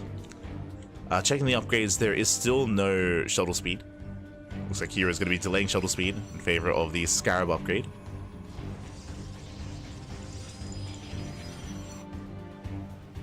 Observer has on the setup. And we'll see if ByuN can pull off a stronger defense than what we saw in Sylphid. If you recall, Sylphid was the map where ByuN was broken. I mean, we're close by air. Very close rushes by air. On Holy World. Like, from main to natural, there's one screen. There's one screen dividing this. It's crazy. Skyshot goes off. Ooh, gets 2 SCVs. Nice, some mining time. The Liberator has arrived. And the game will continue. Whew, okay. We're backing off, we're re-expanding, we're taking our naturals. ByuN is moving out for his own harass. Shuttle does rotate towards the main base. Marines are in position. And here it does pull away. Does pull away in time. Likewise, here he does have some Dragoons somewhat in position. Probes are going to fall. Here he moved out. Has he moved out? Probes are... Oh my god, late reaction. A very late reaction here from herO. Going to be losing 7 probes. Almost 8. Ay, ay, ay. 7 workers go down. herO moving in. He's more concerned with his own push. He rallies everything else across the map. And we'll see if he can break this. So far, good SimCity. You have depots, eBay, bunker as well. We'll see if herO can break this. Stim is not done. Bear that in mind. So the bio army is how much weaker. The Liberator is being dealt with. herO. Oh, he's... interesting expansion. herO, he could just take his pocket bases, but no, he does take an expansion down in the open, I'm assuming. Here he moves in. Skyshot goes off on the tank. But the first Reaver is going to go down. Still takes down the tank, though. Tank does fall. The Reaver survives. They're getting 7 SCV kills. Crazy damage. The Reaver does make it out. ByuN, he should be able to hold the line. And now he's on 2 tanks. Down to 1. 1 tank left. In comes another Reaver. +1 is going to be denied. Stim is going to be done here still in, what, 30 seconds. Oof. And here, he's breaking through. He's breaking through. He's busting down that front door. Takes down the final tank. The boys are being pulled, but now we're down to what? 1 Marine, 2 Marauders, barely an army. Down to 1 Marauder, down to 0. Down to just SCVs. Yeah, just SCVs. The Viking forced to land. Desperation defense here by ByuN, losing 17 SCVs across the map. That 1 Liberator is putting in a lot of work. It does deny some mining time, but it may not matter. May not matter in the end, as ByuN is broken. And here he does step in, focuses down those Marauders, and GG gets called for the first time. No question mark. ByuN, he understood. For the first time, no question mark out of ByuN. GG, well played. herO, he will claim the series 5-1. GG. GG, well played. Oh, I say claim the series. This is a best of 9, but it looks like the players did agree to play out more matches. Okay. I have they have done this before when it comes to these show matches. When it comes to the Enki Pro Series, sorry, when it comes to the Enki Super Series, in the end, herO, he will claim it. But we are getting ready for more matches. We get to embrace some more matches between the two players. A little bit less on the line, as herO does already claim the series, but we get to jump into Purity and Industry up next. Let's go. Just catching up. Questioning, no question mark, Pappy. No question mark. He has no questions. He's understanding. Oh my god.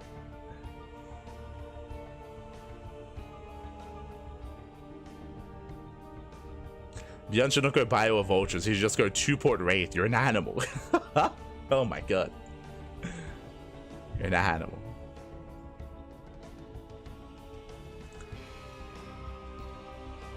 ByuN can play Brutal Protoss. True, true. He wants to know the power of the Protoss.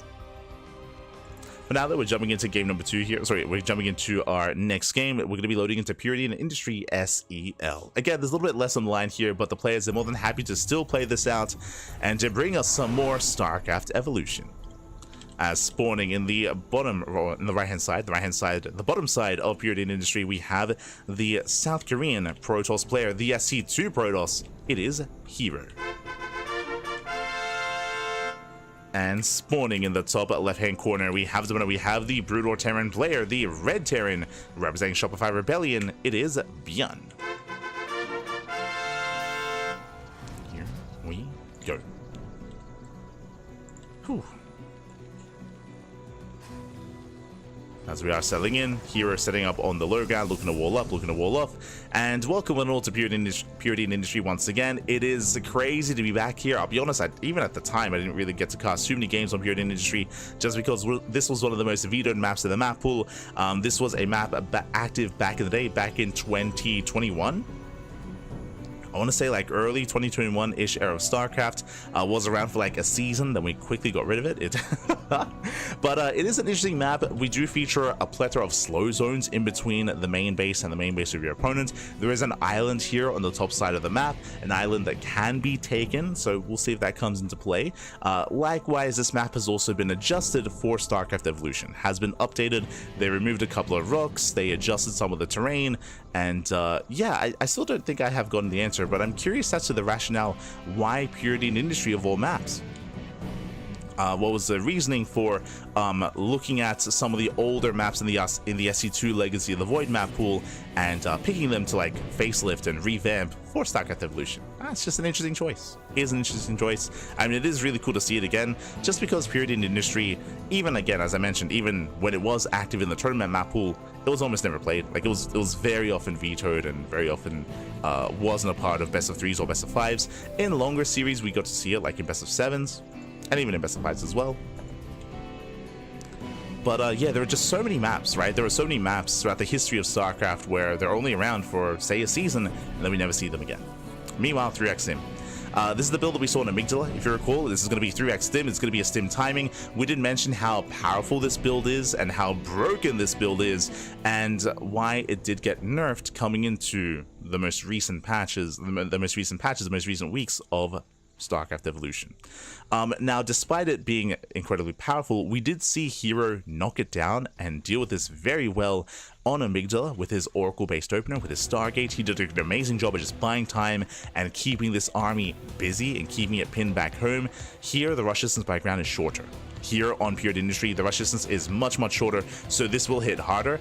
At the same time, very safe opener. herO going for the Robo.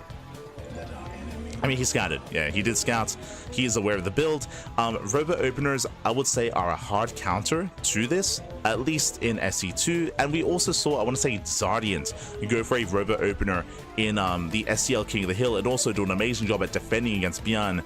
If you remember, Zardiant, he shut it down, he defended, and then he turned it into a 2-base all-in, which did fall in its face, which I wasn't too fond of.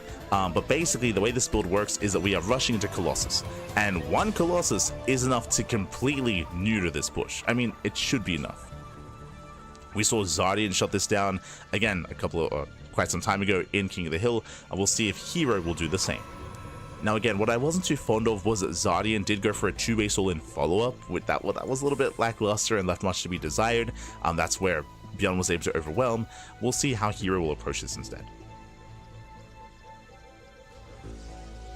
38 seconds, that's all. Oh, never mind. My apologies. Is it longer than amygdala? Ah. Possible. If that's the case, then I question ByuN doing this build. Amygdala is 39 seconds. So this is shorter than amygdala. Okay. Yeah. So shorter rush distance by amygdala. True.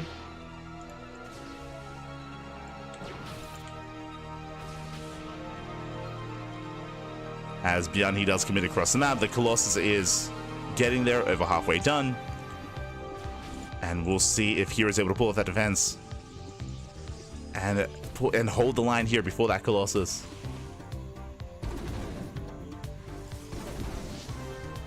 Our shield battery's in position. We have some force fields.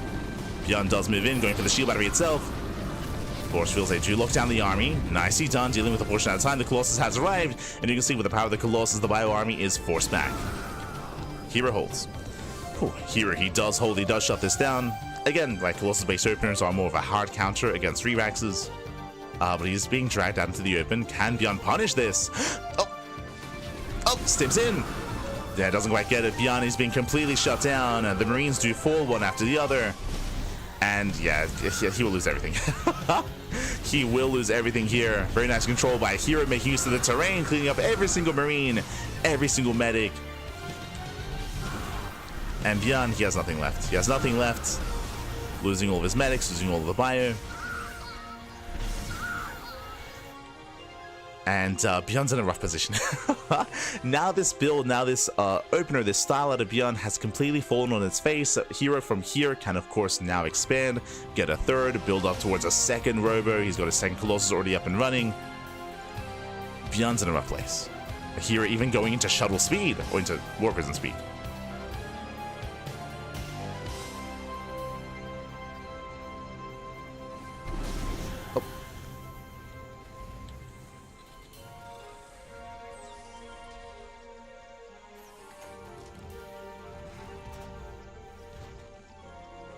Here we go. We are pulling away. Here he does pull away. We do have mech on the horizon here for ByuN, so switching from mass bio into mech instead. It is going to be a bit of an awkward transition here for ByuN. We can see here he checks the island. Does check the island. Speaking of, ByuN may float in that direction. He may float over.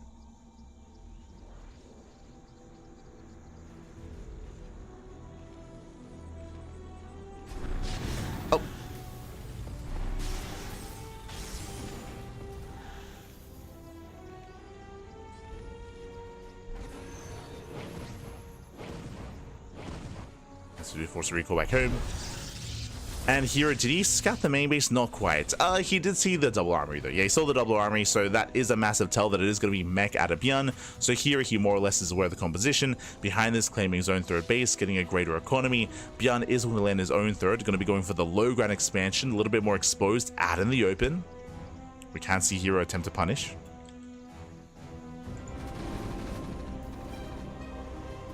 Can attempt to punish.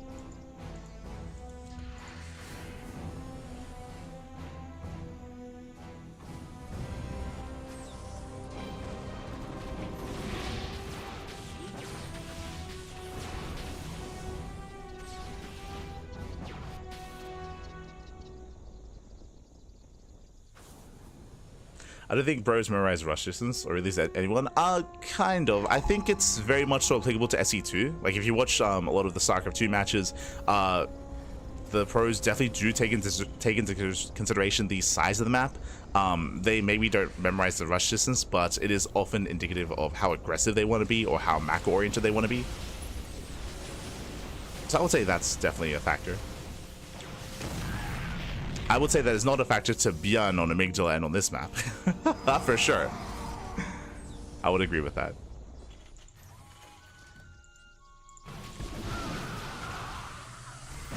Ooh, as the full minute goes down, yeah, ByuN losing his drop.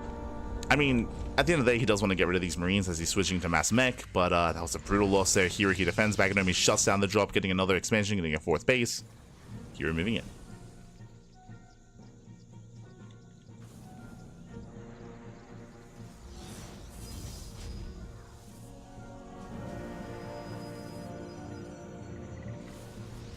A lot of them run into autopilots. I would maybe say that sure, like as in they autopilot, like, okay, this is a rush map, so they have rush builds on rush maps and like macro on the larger ones. But I would say they usually categorize them into the two.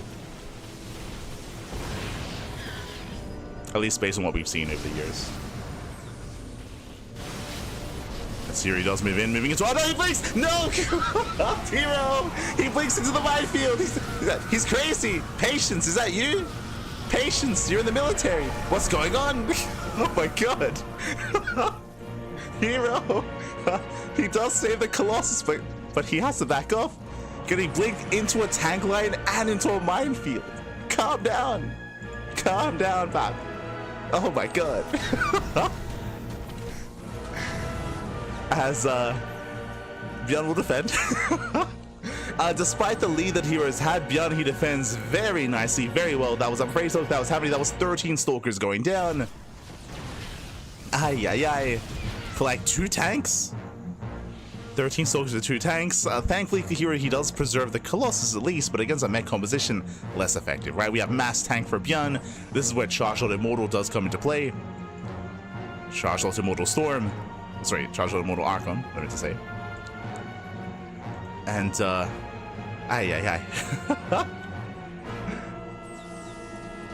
absolute patience moment. That was a very patience moment. Yes, yes. If you know, you know. Jesus. I love patience so much. Love him so much. I think I've said this before. Someone has asked, like, if any player in the history of StarCraft can return to the game, who would it be? And I think my answer was patience, 100%. I was thinking of impact, but I thought to myself, I explained this, I was like, I would want to see impact back, but I also know that he's very successful as a bodybuilder, so like I wouldn't want to take that away from him. So my answer to that would be patience. I miss him so much. He's beautiful. Protect his smile. Ay, ay, ay.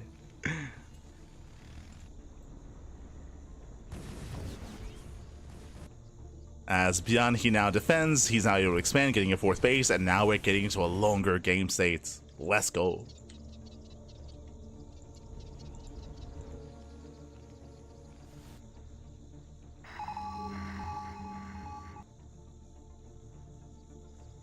As here he does rotate.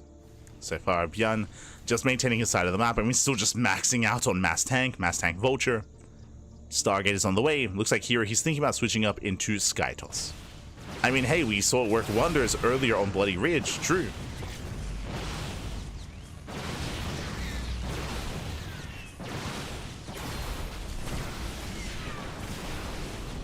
As you see herO chasing him back, has to respect the mines. This time he has detection, he has the observer. Yeah, never again. Here, he has learned the hard way to respect the mines. And to respect the positioning here of ByuN. And ByuN, he's turtling up. I don't really see herO breaking this 4-base setup anytime soon. When ByuN takes a 5th base, sure, right? He'll expose himself a little bit more, and this 5th base location is going to be more exposed. But until then, I feel like ByuN is going to be very secure as he is close to maxing out. Switching up, getting into blind Goliaths. Nicely done. So he will have some anti-air against said Skytoss. Fleet Beacon is on the way.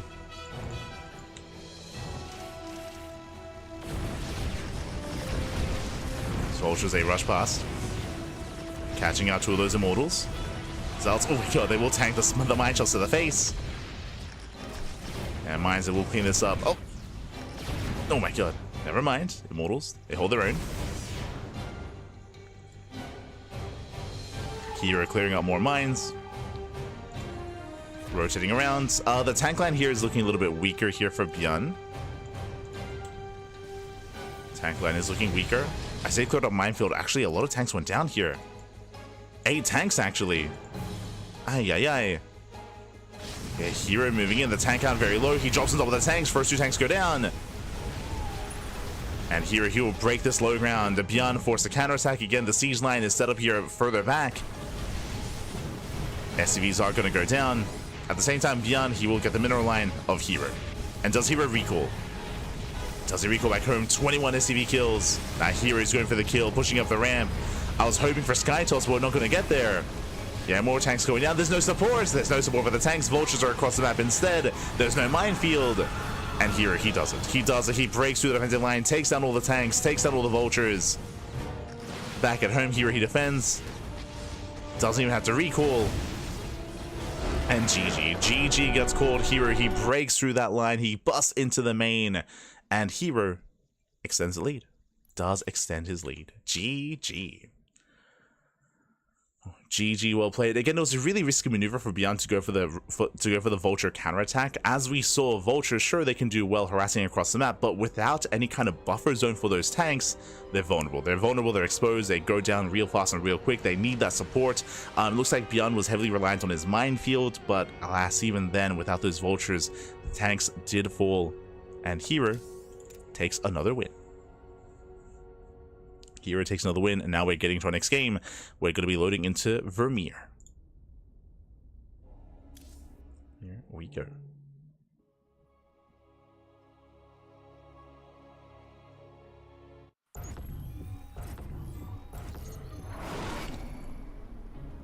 As spawning in the bottom right-hand corner of Vermeer, we do have the Teal Terran player, the Teal Terran himself, representing Shopify Rebellion.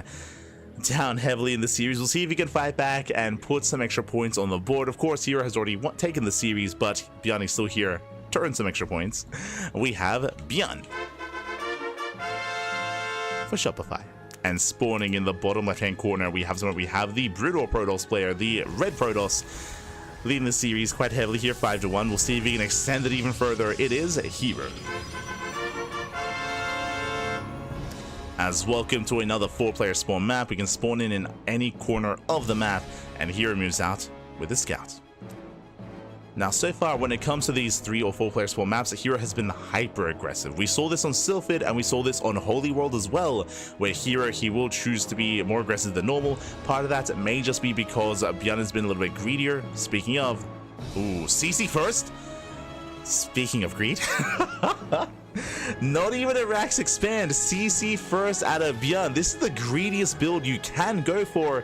Hero will confirm, and I'm concerned for ByuN just because, again, Hero, he has been specifically hyper aggressive on these multiplayer spawn maps. Also, I mean, close by ground, we have horizontal spawns. We'll see if ByuN can get away with this. So for now, extra boys are being pulled. What's he saying? I like to hear you say, "You're an animal, Pop. You're an animal. What are you doing?" Ay, ay, ay. As the pro does dip into the main base, boys are being pulled, so it lost mine time in the main. ByuN going for a 2-Rax follow-up. But alas, I am concerned here for him. Oh, do we have any translations?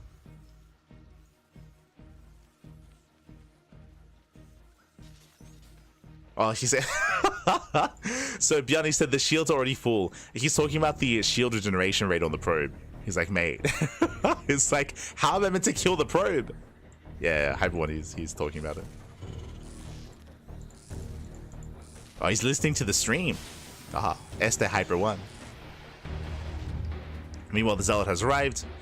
Behind this, we have additional gateways here. Dragoon rallies across the map. Dragoon does rally.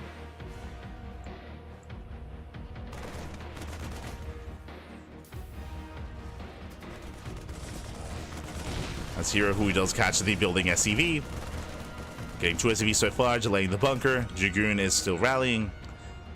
And Hero, he is expanding. So he's not being anywhere near as aggressive as it was previously. Like, there's no proxy, there's no 2-gate opener, for example. Hero, he's getting some damage, don't get me wrong, but nothing critical, nothing crazy. ByuN still enjoys that faster CC. So he's able to get it saturated. So a much stronger economic start here for ByuN. And we'll see what this takes us.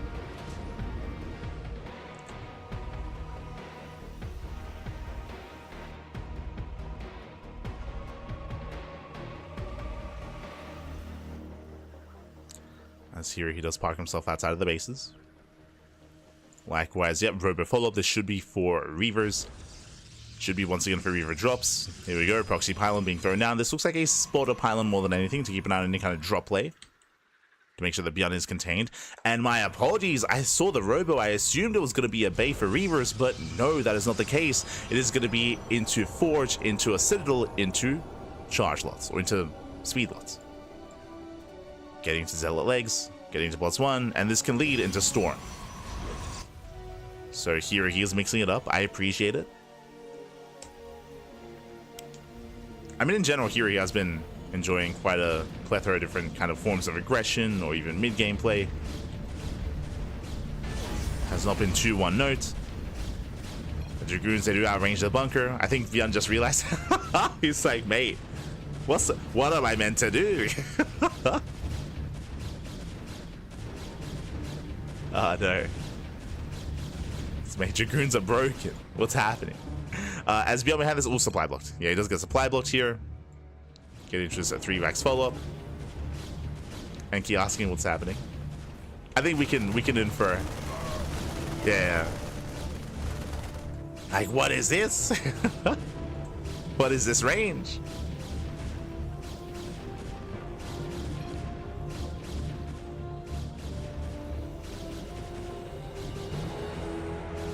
Yeah, as we just see herO taking another expansion. Charge is on the way, or Zealot legs are on the way. Oh, Concussive Shell does catch one of the Dragoons. He gets one. Barely doesn't get the other. herO backs off. The bunker did survive. So again, here he was really just forcing some denied mining time and some repairs on the bunker. Does pull away.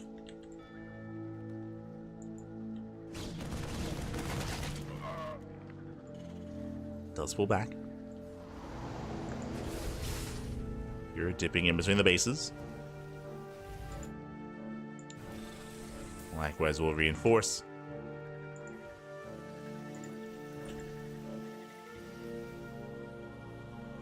ByuN working towards his own stim timing, still a ways off. But he can still catch out a Dragoon with those Marauders. And until then, herO, he's freely teching. Still yet to go into any splash damage, which is my biggest concern. He's now focusing on his gateway composition, that is true. herO, he's tempted to dive in. Oh, does scan. Here he dives. Does dive forward, goes to the bunker. Boys are being pulled too little too late. The bunker does fall. Nice pick off. Zealot say trade well. Remember, there's no stim. Yeah, there's no stim. Marauders are being targeted. Zealot say break through the defensive line, and the boys are being pulled once again. 12 SCV kills. Already so much damage. 13 SCVs, and again, this is all before stim. This army is just so fragile. The army just doesn't really have much DPS behind it, and herO, he does it. herO, he breaks through. 22 SCV kills, a very strong Zealot timing here, and again, all before stim. As ByuN did open Concussive Shell, and even combat shields are just now finishing up. Stim done in 5 seconds. But essentially, once ByuN revealed that he had resource Concussive Shell first, I mean, it did reveal Stim was going to be even more delayed. Stim now finishes, but that's going to be after the damage. 27 SCVs. Ay, ay, ay. ByuN down to 19. ByuN with barely an economy. And here it just takes another base. He's getting a 4th. ByuN is on 2 bases, by the way. We don't even need a 4th. Calm down, herO. Calm down. Yo, do you think herO is stronger with Brutal or Protoss because he can't blink in? Like he, like he's not tempted. Like the spirit of patience can't like take over the body. Ah no. True. herO, he's buffed playing with Dragoons. The temptation is not there. Crazy. As Dark Templar have arrived, going to be sent across the map. There's a splash damage now working towards Storm.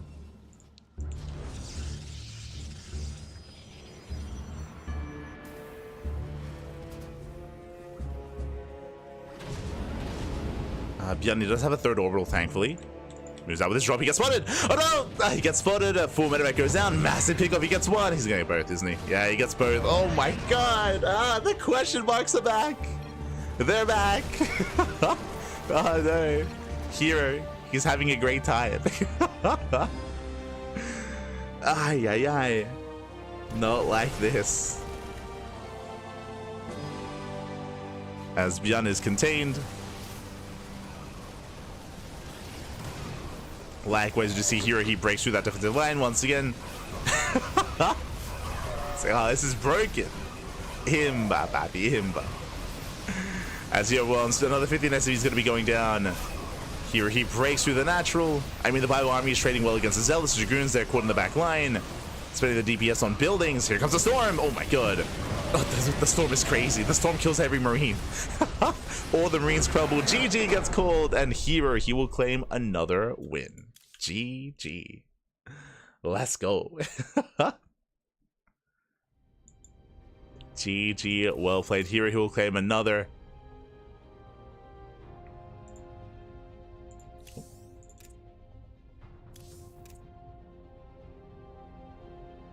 And with that, herO, he will... hold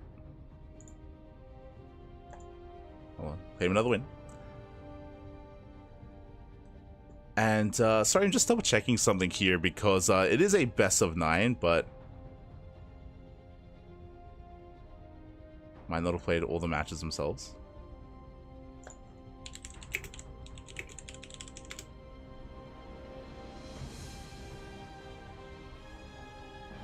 Hold on, double checking. Yeah, okay. Ooh, so double checking, but it looks like they did agree to play additional games, but they did not agree to play one more final game. So, so we in the best of 9 we got up to. Oh, my apologies. I just realized. Have I always been gone? What just happened? Where am I? Where did I go?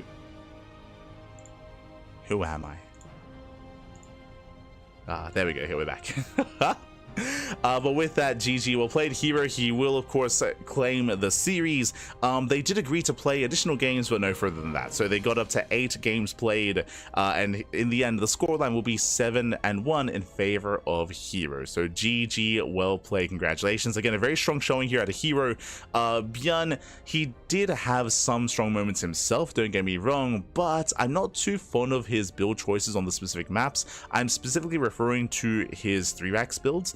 He did go for the 3-axe on Purity and Industry and on Amygdala, both larger maps.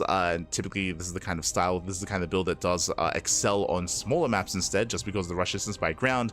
We saw that herO had plenty of time to respond, plenty of time to react, and herO just had a really strong showing there, especially in those 2 games, harassing with Oracles in game 1 on Amygdala, and on Purity and Industry, of course, hard countering with Colossus, which we have seen before. Again, robot openers and Colossus responses are a hard counter to that side, to that build, and here he completely shut it down. ByuN did stabilize. He did stabilize when it came to his mech, but he was also just a little bit too, I would say, a little bit careless with his vultures, because once he left, his army was vulnerable and the tank line crumbled. Tanks are good units, but they do need support. They do need that buffer, and ByuN, he abandoned his tanks, so he lost everything, and herO snowballed into a win. GG, well played. Congratulations. Very impressive performance here by herO, and with that, herO, he will claim the first win, the first show match, the first Enki epic series. GG. GG, well played. A big shout to Enki, by the way. Once again, if you're just now tuning in, if you don't know who Enki is he is kind of like the main Spanish caster in StarCraft at the moment. In years past, it would be Horus, it would be Demon Sword, but right now Enki has risen to the challenge. He has taken the mantle as the Spanish caster in StarCraft for StarCraft 2 and for StarCraft Evolution as well. And again, Enki, he is near and dear to our hearts. We have a lot of history with Enki. We go way back. Enki, he's el hermoso, papi, el hermoso. And Enki did reach out for us to be the English casters for this tournament. Again, we weren't able to cast this event live, unfortunately. It was only casted in Korean and in Spanish, but we were able to cover it, at least via replays, in English. So here we go. Hopefully for the next one, we're able to be there live. We have been invited, of course, to do so, but we have otherwise been quite busy with covering other events. We haven't had as much free time, so we were able to catch up via replays. Did catch up. GG, well played. Now that was only the first half of the broadcast. We did cover our first best of 9. We have another best of 9 getting ready as well. Up next after the break, we're going to be featuring Clem versus Dark, also in the best of 9, not in StarCraft Evolution, in StarCraft 2. Here we go. Again, Dark, of course, we did feature him in a farewell show match 2 weeks ago at this point. Dark, he is going to the military soon, TM, but he has been invited to a couple of tournaments. which he will be featured in here instead. This show match, for example, between Dark and Clem, Dark, he was also invited to the Chicken King Cup over the weekend, which we're also going to be casting. So Dark, he still has a couple events he's going to be playing in before he goes to the military. So at least we have Dark for a little bit longer, and I'm happy to feature him as much as we can while we can. So much love to Dark. Much love, much love. Otherwise, congratulations, of course, to herO for winning the first show match. And again, we're going to be going on a break. I do have to set things up. Again, this is no longer the Enki Epic Series. It's going to be the Enki Super Series instead. So we'll see you guys after the break with some more StarCraft action. Let's go. Do you know if Dark is going to play in EWC? As I did just mention, Dark, he most likely is going to the military. I say most likely, he is going to the military this month. We don't know the exact date. He did say in the first half of April, so no. So Dark, he should be having his last couple of televised games over the next week or so. So unless EWC is within the next week, then yeah. Then Dark will not be a part of the Esports World Cup.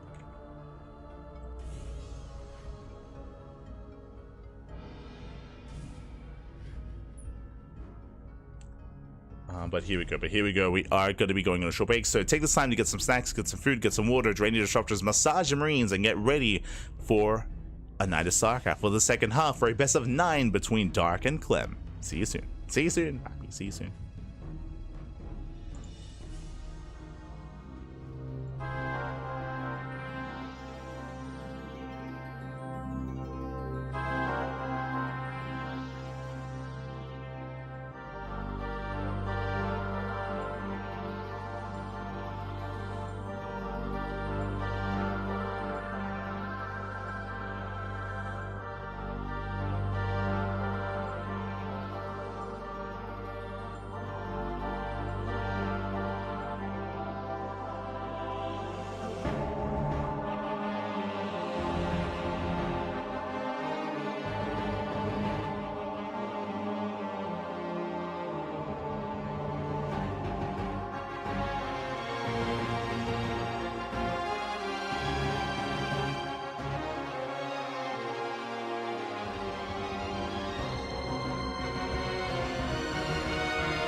and welcome back, everyone. Welcome back to our second broadcast of the night, our second best of 9, as we just wrapped up with the Enki Epic Series. Now we're here with the Enki Super Series number 3, a best of 9 show match between Clem and Dark. Let's go. I'm of course host VIP. With me I'm joined by these two amazing players and by the people in the chat and by my plushies as always as well. Again, shout out to Enki. Enki's been hosting the Super Series, these show matches, on a monthly basis. We were there for the first, the second, and now the third Super Series as well. Again, best of 9s are a rare sight nowadays in StarCraft 2, so it's great to embrace this longer series and this longer format, and also amazing to feature these two players as well. Again, Dark, we don't get to see much of him anymore. Dark, he has been less and less active over time in the past couple of months this year in 2025. The reasoning for this is, of course, Dark, it does feel like he is making his transition away from StarCraft and getting ready for the military. We do have confirmation that he is going to the military here in April. We don't know the exact date, but he is going, and because of that, he has been playing in even less tournaments, and we have been able to at least feature him in some show matches. We've been able to invite him to some specific show matches or specific invitational tournaments. So we have been getting a little bit of Dark, you know, maybe like once a week sort of thing, and I'm happy to feature him as often as we can while we can, before he does head on off and go and do his military service. So, here we go. So yeah, hopefully we're able to. So yeah, I'm excited to feature him, and we'll see how he compares to Clem. I will say that I'm not really expecting too much out of Dark just because he's out of practice, but I said the same thing about Dark versus Max. For those that are unaware, I believe Dark, he did have a show match versus Max. I think that was around 2 or 3 weeks ago. Not too long ago, and Dark, he popped off. Like, he had a very strong showing. To be fair, I do, I mean, I would say that Max's weakest matchup is PvZ, and Dark, he can be very aggressive and very difficult to read in the ZVP matchup, so it is very different. It is a very different kind of matchup, a very different dynamic, as opposed to Zerg versus Terran, so I feel like that's where Dark could thrive a little bit more. And yes, it was the Super 734, where Dark did defeat Max 4-2 in a best of 7. That was pretty recently, so it was a crazy impressive result out of Dark. But again, different matchup, different opponents, different kind of dynamic. Here against Clem, we'll see what he's able to bring to the table, especially because they're going to be featuring a more standardized map pool. Bearing in mind that in the current kind of environment of StarCraft, a lot, if not all, online tournaments do feature custom map pools instead, featuring the TLMC 20 maps. But here in this show match, I believe we will be featuring instead the ladder map pool. So we're going to be able to feature maps like Abyssal Reef, Neon Violet Square, and King's Cove. Oh boy. So some of those older maps are going to be featured once again, which I would say is a rare sight. Like, we cast StarCraft twice a day, every single day, and nowadays, again, we rarely cast those ladder maps just because no one features them anymore, but we get to feature them here in this show match. Now, let's go. Let's go. Game 1 is going to be on King's Cove. So yeah, jumping into our best of 9.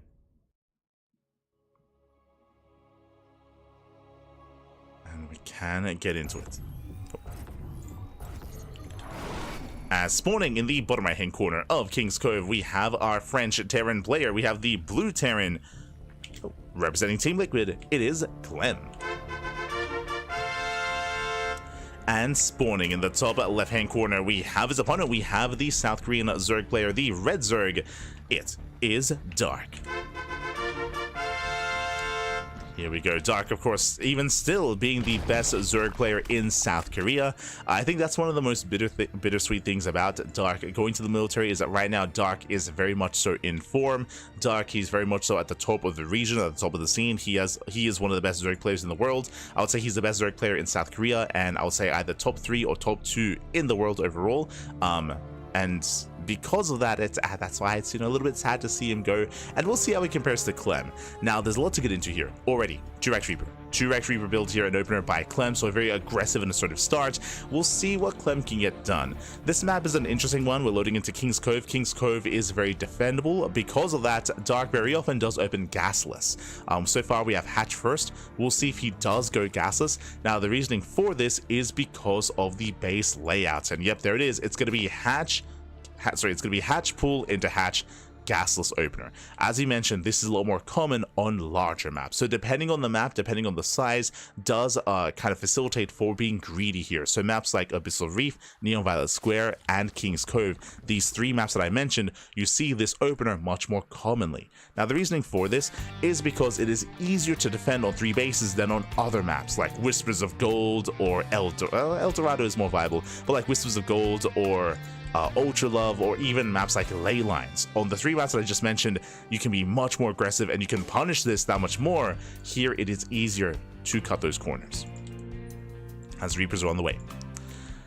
So it's a really interesting dynamic here so far. Now Reapers, to deal with this, eventually once you get into link speed, you can punish said Reapers. Right now Dark has to rely on the queens. Remember, no gas, no link speed. When it comes to how defendable you are on these 3 bases, the reasoning for this is we have a very narrow ramp coming into the natural, and it is very easy to wall this area off.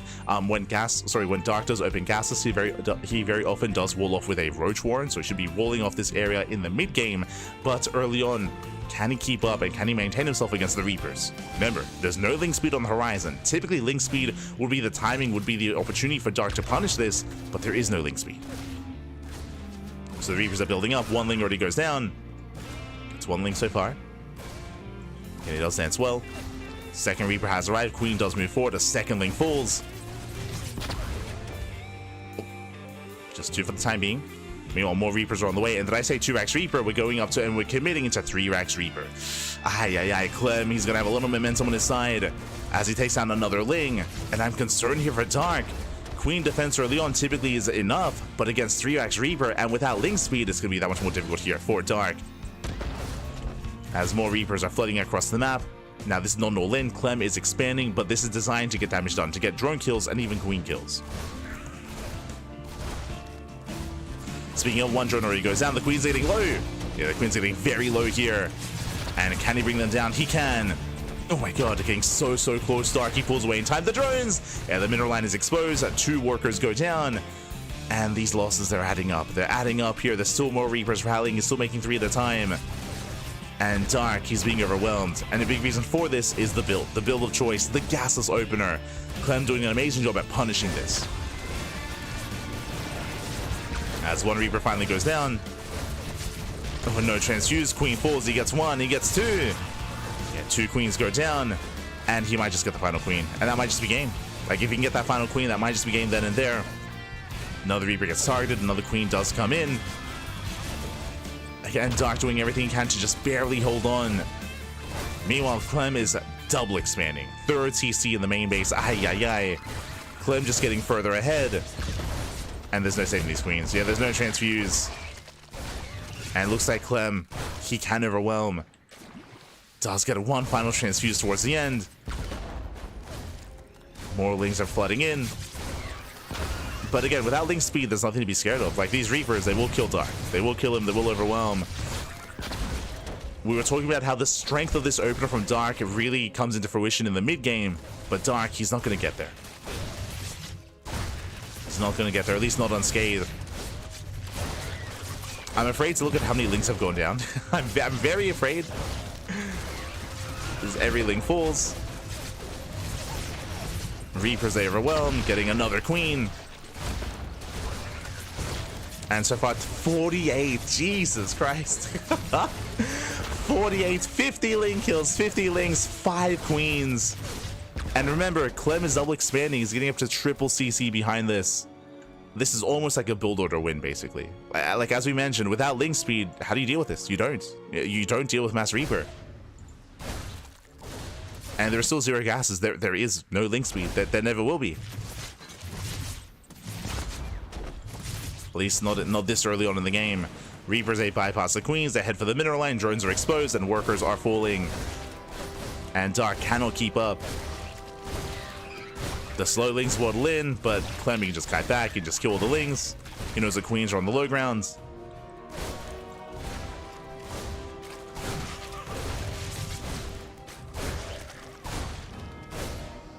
And with that, Clem, he gets another 8 drone kills. Just running rings here around Dark. Has the low ground queens. I mean, the queen count is building up, true. Now getting him to 6 queens. It's a hefty queen count, so Dark, he will survive. He will survive, he will zone this away. The queen count is high enough where you can actually fight toe-to-toe with the Reapers, but these Reapers, they have more than paid for themselves. They've gotten 67 lings, 5 queens, and 10 drones, and these Reapers might not kill Dark, but the stim timing will.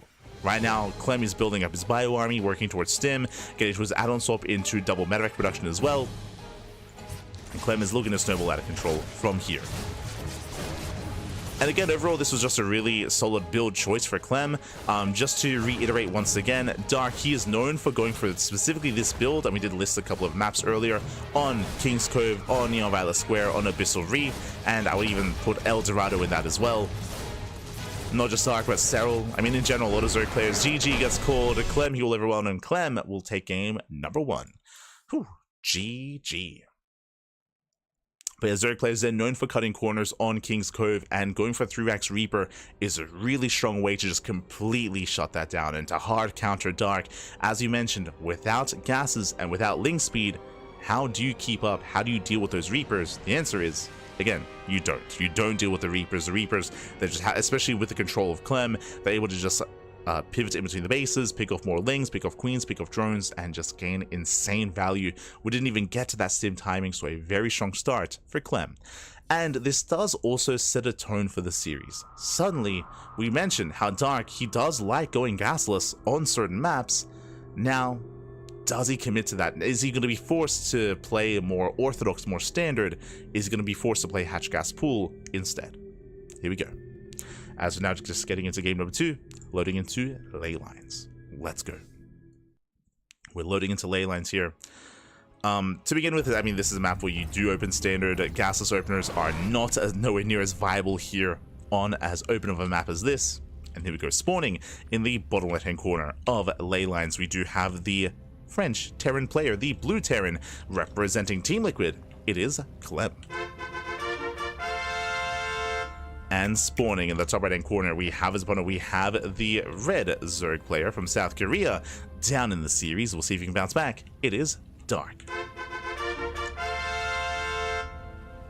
What if Clem would play Toss against Dark? I doubt it. Clem, he only plays Protoss against other Terran players. It is a mirror matchup specific thing. I would definitely favor Dark against Clem's Protoss. I mean, yeah, for sure. But now though, we're going to be getting to our games, and ooh, okay, Dark, he does mix it up, going pool first. Now, in general, welcome one and all to Ley Lines. Ley Lines is a much more aggressive map in the map pool. Say much more aggressive, at least compared to maps like Amygdala, Abyssal Reef, Neon Violet Square, King's Cove. This map is a little bit more open, a little bit more accessible when it comes to the 3rd, the 4th, and 5th base. Clem, he does often snowball out of control in the mid game here. He can be hyper aggressive when it comes to his 8-Rax timings, or even before that, his 7-minute timing as well, getting it like a truck. But this is where Dark can now make use of his own more wide berth of openers and wide berth of styles, opening up pool first. Now the goal here should be to hide his lings, to skirt around the edge, and to try to delay the CC of Clem and cause a little bit of chaos early on. As the spawning pool is done, ooh, okay, it is going to be a Roach Warren behind this. So we have the initial lings, as we mentioned. The goal here is to move out and to try to keep Clem busy. But the Roach Warren behind this is that much more committed here. Now, this shouldn't be an all-in. This should be an initial commitment into Roaches to take over the natural and then to join up behind this. Typically. We'll see if Dark does commit to an all-in. I'm thinking, 3-4 Roaches before droning.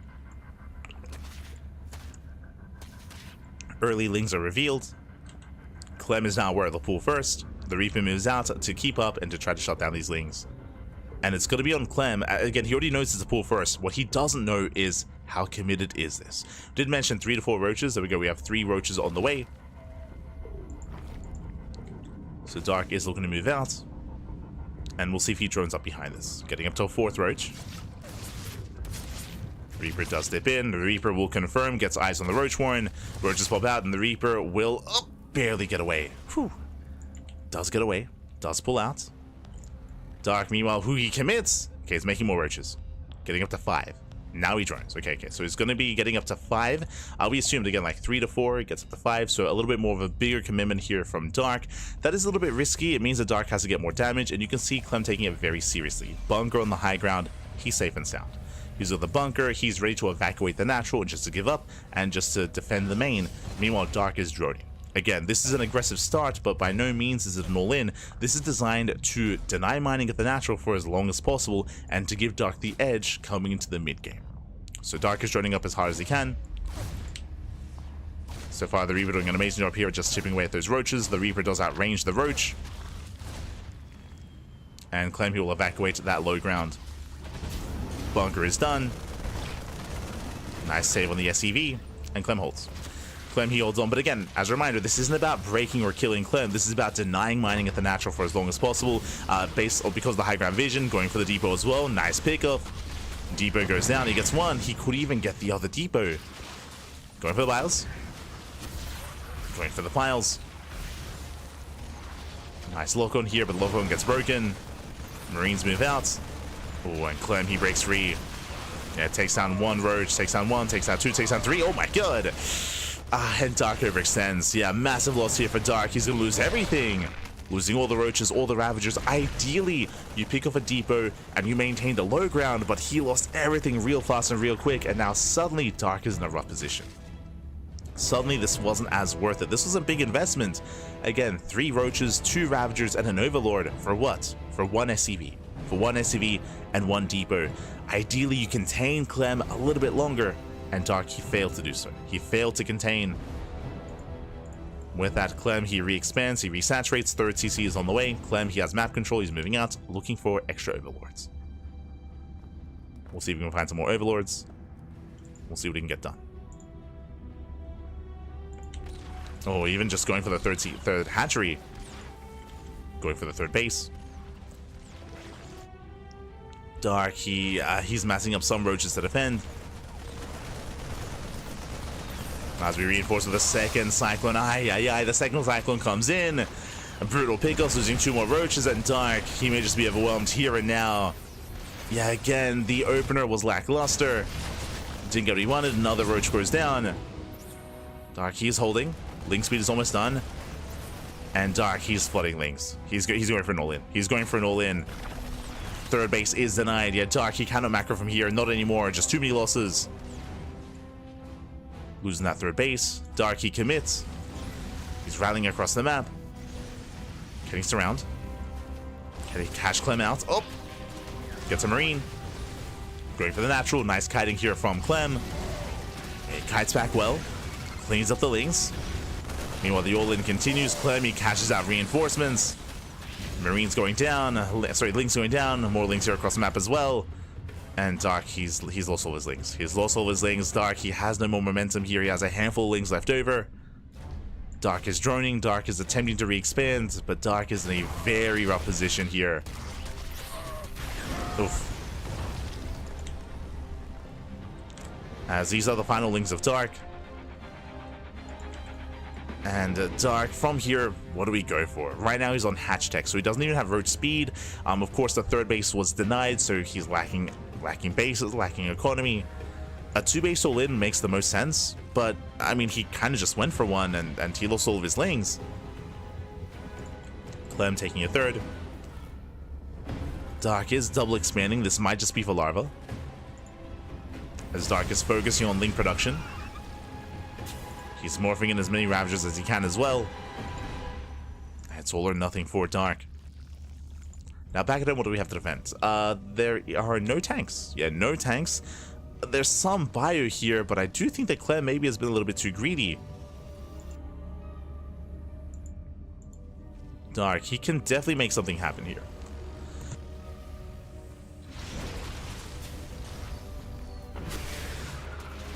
And Dark's moving in, catches out the SCVs. Lanes are flooding across the map. And Dark, he cuts orders at 40. Yeah, it's just for larva. This expansion is just for larva. No droning, no saturation. Dark, he is looking to end the game here and now. But the first tank has arrived. And Dark, now he decides to drone. And remember, he just invested into this, into all these lings. He just went for a massive ling flood, and now it looks like Dark, he realizes he cannot break the natural.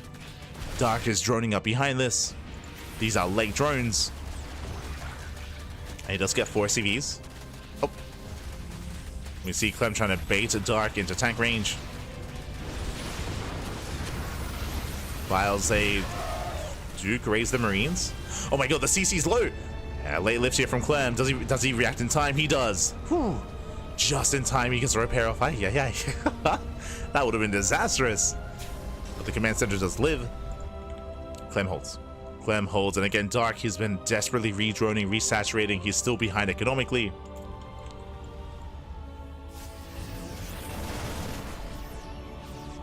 But Dark, he is somewhat recovering. Now getting into 1-1 upgrades, Bane's speed. His goal here is to get into Ling Bane Roach Ravager. He does at least save all the Ravagers this time, true. But I worry about this sim timing. I'll be honest. Like, sure, Dark, he denied mining at the 3rd, and he saturated his own, but the army is lacking. Yeah, Dark, his army is lacking, and I don't see him surviving this. Not without Banelings. Not without Baneling's speed. Liberator comes in. Dark, he's massing up an army. He's got 8 Roaches, 3 Ravagers, but that's a lot of man with gun. Clem, he stims in, cleans up the tumors. Oh, tank gets caught out. Clem, he reacts in time. Siege up those tanks with all his Marines who will defend the tanks. And Clem stimming forward. Lings, they come in from behind. They're going to be shut down. They get 1 tank. Ooh, Fire connects on the Cyclone. But Clem, he can stim. He can stim and he can win. He does start step up the ramp, takes down all the Roaches, takes down the Queens. And Dark is broken. Dark, he's being broken. Trickling in with a couple of Roaches, but it's not going to be enough. Clem has too much momentum from the early game. And Dark, he's down to 1 Ravager. GG gets called. Clem, he will take a 2-0 lead. Whew, GG. He will take a 2-0 lead again. I just realized I was, there we go. Take it to a lead. Again, when it comes to Dark's build and Dark's style, Dark, he was so heavily reliant on his first wave of Roaches and Ravagers. If you remember, his goal with his 5 Roaches, technically it was 3 Roaches and 2 Ravagers, his goal was to delay the expansion, and he failed to do so. He delayed it for like a couple of seconds, but very quickly Clem broke out. Clem did, or I should say Dark overextended. He lost his army, and from that moment, Dark, he was behind. He was trying to recover, trying to recoup his losses. Basically, he had put his own economy behind for his Roach Rush, and the Roach Rush failed. Because it failed, like that's where we saw Dark trying to recover. He did go for a couple of Ling Rumbles and Ling Floods, but again, they just did not get enough damage. We saw that Clem, he maintained his lead from the early game that snowballed into that game state that we saw. That's why that fight didn't go Dark's way, is because the lead up to it did go so heavily in Clem's favor. And we'll see if we can get some stronger early game. What I will say, so far in Game 1 and Game 2, so far in this series, it has been determined by the early game. Game 1, it was 3 Rax Reaper out of Clem. Game 2, it was the failed pull first into Roach Rush out of Dark. It's been all about that early game. We'll see how the early game unfolds coming into Game 3, as we're leading into Neon Violet Square. Let's go. As spawning in the top left-hand corner of Neon Violet Square, we have the French Terran player, the Blue Terran, representing Team Liquid, leading the series 2-0. It is Clem.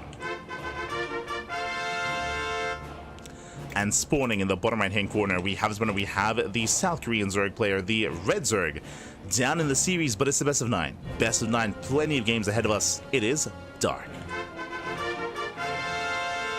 Now, this is where we have to talk about the opener that we saw in King's Cove.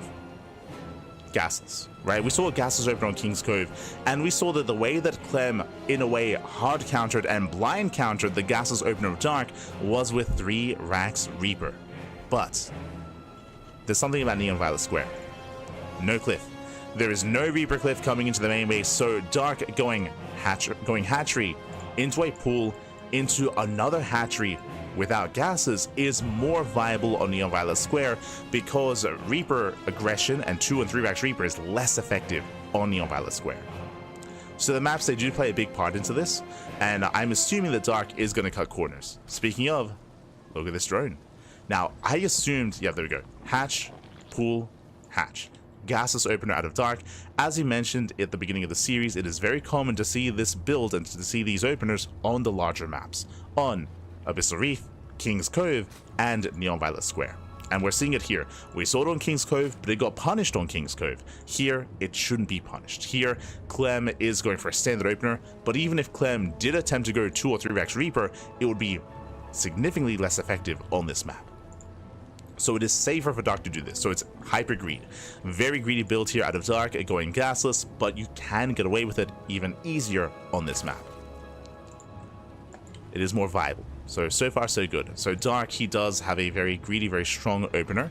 Now, with this does mean that Dark, his link speed is going to be heavily delayed. We spoke about this on King's Cove, but this does often lead into roach play. Because link speed is so late, by the time we take gases, we usually just skip link speed and go straight into roaches, into Roach Ravager. From there, we can go into Ultra Tech, into +1 melee, or we can go into a bit of a different composition from Roach Ravager into Lurkers.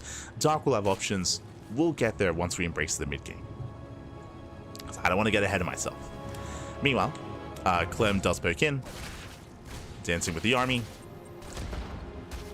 Now, from the side of Clem, likewise, greed can also be taken advantage of here as well. What do we have? We have pocket bases. There are pocket bases, so if Clem wanted to, he could go for a 3rd TC on location, so Clem can also cut corners. Speaking of 3rd TC, it is on location, not in the pocket, but here at the center expansion. Very greedy here by Clem. It is a little bit more risky, but something important just happened. Clem, he scouted. He saw the fast 3rd. Clem, even though he didn't get into the main base, he knows what the build is. He saw the fast 3rd, so he knows it is a gasless opener, which means he knows there's no link speed, which means he knows that there is nothing to punish this base. So upon knowing this, upon recognizing this, Clem, he will be able to be greedy, cut corners, 3rd CC on location. This is almost never seen in SE2, but you can do this when you know it's safe to do so. Clem, is this Clem or is this Spirit? Double expanding, 3rd CC and a 4th CC also on location before the starport. This is one of the most greediest builds you can go for. I say one of the most greediest builds. If you remember, Radisson Station like 2 years ago, Spirit versus Solar, we saw Spirit go 4 CC before Factory on Radisson Station. This is 4 CC before starport into double factor. Oh my god. So this isn't as greedy as Spirit, but this is pretty greedy, and into mech of all things, into what looks to be battle mech. Let's go. So Clem, he's being quite wild here. In general, I do really like how greedy he's being. Switching into mech, that is more out of left field, but mech can be a much more efficient composition, and specifically on Neon Violet Square, because you can be this greedy, because your bases are safer, mech is something that hits even stronger. It does hit different on Neon Violet Square. Oh boy. So we are popping off. Meanwhile, back at home, Dark is now taking his gases. If you recall, we did assume that Dark was going to go into roach play. Dark, he has gas for link speed, and you can see no link speed. No link speed for Dark. So we do expect to see a roach one. We do expect to see a lair momentarily as well. There it is. Lair is on the way. Now, what is my biggest concern coming into this is that Dark, he has not scouted the main. He has not seen the main base. He does not know what's going on. He does not know that mech is coming. Greed is expected on Neon Violet Square. Mech, not as much. I mean, we have seen a lot of mech on Neon, don't get me wrong. You know, shout out to Clem, shout out to herO, shout out to even Maru and ByuN have embraced mech on this map in the past. But despite that, it's not something that you expect to see all the time. So Dark is still trying to piece it all together. Meanwhile, double Evo Chamber. Interesting. Double Evo Chamber, he is getting link speed. Now, these upgrades are late, but it does look like Dark is not going roach. Now, suddenly, some more tech becomes available. Something like Mutaplay. Depending on the gases, we do see 2 gases in the main base, 2 gases here at the 3rd base, 1 gas here at the natural. Do we go Lingbane Muta here from Dark, or just Lingbane into Hydra Lurker tech? Dark has options. Mutaplay is more viable on these larger maps just because getting punished for Mutaplay it's more difficult to pull off just because the map is so large, the rush distance is so long, and the bases are more defendable. So it is more viable for something like Mutas. But if it was Mutas, we would have seen Aspire by now, right? The layer is already done. So we're ruling out Mutas. Right now, I'm leaning towards Lingbane into Ultra. So Lingbane Ultra, yep, there it is, Infestation Pit. So this does scream Lingbane Ultra from the side of Dark. Dark does enjoy doing this on larger maps. Again, as we mentioned, Lingbane Ultra can be quite greedy, and you are very vulnerable to drop play, but on these larger maps, drop play is less effective. Or it just takes longer to, like, get across the map and to rotate in between the bases. So Dark is keeping up. Why is it getting into its own hive tech? Back at home, we have Battle Mech building up from a Clem, and Dark is unaware still. And I am concerned for Dark. I'm concerned because if his goal here is, yeah, there we go. So again, he's rushing into Ultra Tech, but as he's rushing into Ultras, that means no Roaches, no Hydras, it's just pure Ling Bane. He can potentially surround this army. We'll see if he can pull it off. Hellions, they poke in. Because of the sheer amount of Hellions, Dark is now aware, getting ready for his own counterattack. Baning speed is on the horizon. There we go. Roach War now gets thrown down. The original plan was to skip Roaches, but Dark, he has to make Roaches against this. He has to react to what Clem is doing. Banelings are waddling in, and the wall is broken. They bust down the front door. Lings flood in. They're going for the Hellions, and the Hellions are low. Yeah, Baneling did connect. Dark, he busts in, surrounds one of the Cyclones. Hellions, they kite well against this, and Hellions, they race back home. The Ling Runway does nothing. I say it does nothing, it distracts Clem. It keeps him busy, it pulls him back home, gets a couple of SCVs. Dark, he has gained map control, and he's headed towards that center expansion. And oh, this is not a planetary, it's an orbital. Very greedy. Very greedy here from Clem. Banelings roll in. Clem, does he react in time? He does. Good reactions, he does pull away. Shuts down the Banelings. And he will clean this up. Yeah, losing only 2 SCVs. Very nice defense out of Clem, and now he's going for the gold. So Clem is snowballing out of control economically. He has a booming economy here. Meanwhile, the hive is complete. We're getting into Adrenal, and we're waiting for that Ultra Cavern. Against Battle Mech, I'll be honest, I'm not too sure about its effectiveness. Ooh. As the wall is broken. Wall is broken. For now, Dark, he just embrace. I mean, he has to embrace Roaches. He has to. Lings, they do hit the gold. SVs are going down. Clem getting pulled apart a little bit here. Once again, no planetary. He's so greedy. Once again, no planetary. And yeah, Dark, he has to embrace this mass roach. He's now getting to +1 range. Again, the upgrades are lacking here for Dark because he wasn't not expecting mech. So he's still not ready for this. Clem, he breaks out. He breaks free. We have another Ling Runway here set up for the goal base. Again, it's an orbital, so there's no defenses back at home. And Clem, he turns everything around. Yeah, he turns everything around. He has to race back home to defend. And Dark, he's buying time, building up his roach counts. Getting to +1 range. Saturating his bases. He's got a decent economy, now going for his own gold. But in a head-on fight, I still favor Clem. Still favor Clem here. He has a massive amount of Cyclones. Dark setting up a surround, coming in from behind. Yeah, surround is going to be the ideal. Meanwhile, Clem forces his way through. There's the burrow. Lings are coming from behind. The Hellions, they roast up the Lings. But we do get to surround the Roaches. They make sure there's no escaping this. Yeah, very nice body blocking by Dark. He shuts down the Cyclones, gets us around. The best fight the Dark could have hoped for. And Clem, he will lose everything. Whew. He escapes with one side. He escapes with 2 Hellions, not even a Cyclone. Lings, they counterattack at the same time. And again, that was the best fight the Dark would have hoped for. Clem, he was so deep on creep. And Clem is in trouble. Clem is in trouble for the first time in the series. Clem overextended. Mine shots going off. Roaches, they wreak havoc here on the high ground. They deny mining. Nice split push here by Dark. Headers towards the natural. Likewise, Dark pushing towards the gold. Oh. Mine shots don't quite connect. Clem, he's on 90 SCVs. Jesus. He's on 90 workers. Dark moving in.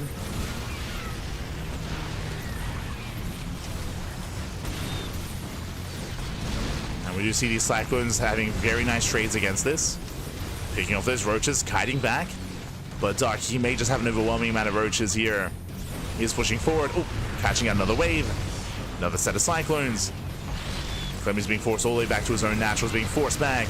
Ooh, even forcing friendly fire. And it's Dark as he keeps the main army busy. Lings, they flood into the goal base, they flood into the third. And Clem, he has no more economy here.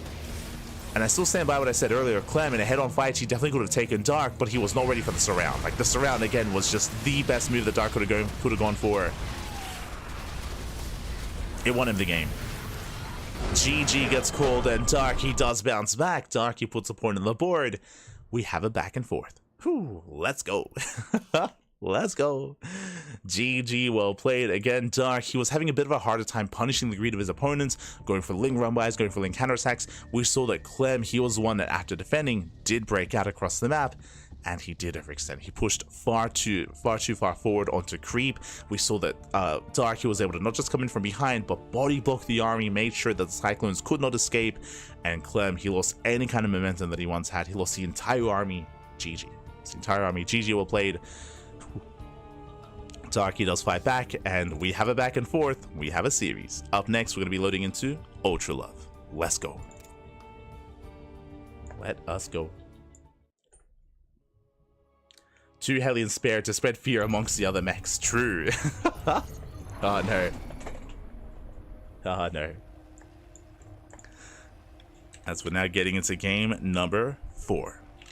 And spawning in the bottom left-hand corner of Ultra Love, we have our French Terran player, the Blue Terran, representing Team Liquid, leading the series 2-1, but dropping a map and losing a bit of momentum. We'll see if we can bring it back. It is Clem. Ooh, opening up 2x Reaper once again. And spawning in the top right-hand corner of Ultra Love, we do have our South Korean Zerg player, the Red Zerg, fighting back, putting a point on the board. It is Dark.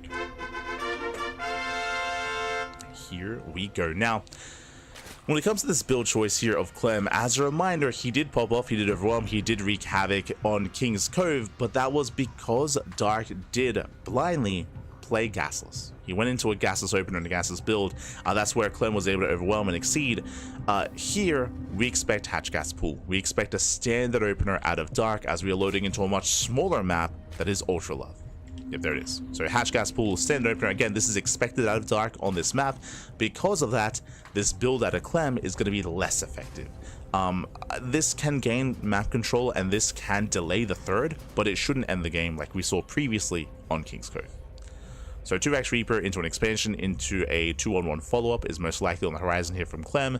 Meanwhile, Dark back at home going for his own Hatch Gas Pool, standard opener into Ling Speed. Now Clem may opt to go for a third Rax, but we can see that there is no third Rax, so most likely he's going to be expanding and getting into a standard follow-up. Now, just to reiterate, and again, it's been a while since this has been a part of the meta, but 2x Reaper is not designed to kill. It is not designed to kill drones or to kill queens. This is designed to delay and deny the third. That's the goal. Like, if Clem can achieve that, like that's enough. Is to deny the third base and to contain the Zerg player onto 2 bases. That is the ideal for, or that is again the minimum that Clem wants. We'll see if we can pull it off.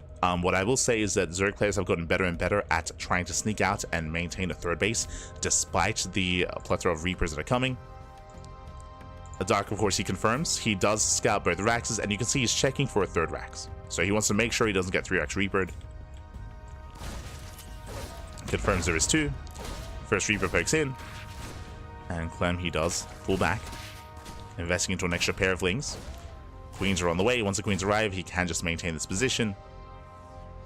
And you can see that Dark, he does not have a drone at any third base location. So already this is working. Already Clem, you can see he's checking. He's checking for the third base. There is no third. That's all he wanted. All he wanted was deny the third base. And so far, so good. And that's why you can see Clem, he doesn't make any more Reapers. 3 Reapers is all you want. And 3 Reapers is all that Clem has. Now he's switching. Now he's going for an add-on swap into Reactor Tech Lab into Stim into Bio. So 3 Reapers is all you need. And Clem is transitioning. Third CC in the main base factory as well.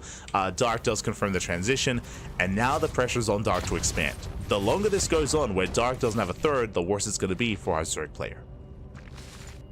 So Dark, he needs that third hatchery. There we go, third base now on the way. Clem, he pokes into the main.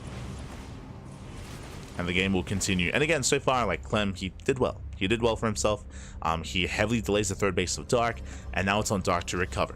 Now, with Ling Speed finishing up, yeah, he's hunting down those Reapers. KDA charge does go up. Despite that, Reapers are going to get surrounded. 1 Reaper is going to go down, but looks like just the 1. Oh, nice movement. Getting 2. He gets around, he takes down 2 of the Reapers, and the 3rd Reaper will fall as well. Very nice catch here by Dark. Shuts down all 3 Reapers. And again, Dark is expanding and droning up.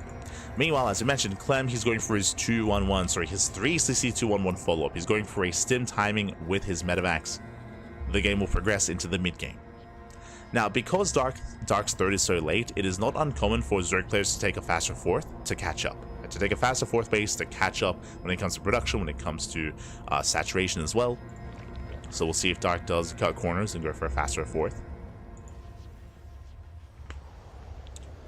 Otherwise, we're settling it. Whew. So the next big power spike and the next big kind of moment in this game is going to be that stim timing. You can see stim is almost done. Stim is almost done, and this should be lined up with these medevacs. You can see the add-on swap here, starports onto the reactor, into the first two medevacs. Meanwhile, Dark is going lair first. So lair first build out of Dark. Opening up lair first. With this should lead into banelings, yep, into bailiness, into delayed Evo chambers. So this is a very safe play out of Dark. Yep, you can see the Evo chambers have been delayed in favor of the lair, in favor of the bailiness, in favor of bailing speed. So safe play out of Dark. Dark, he also gets eyes on the third CC timing.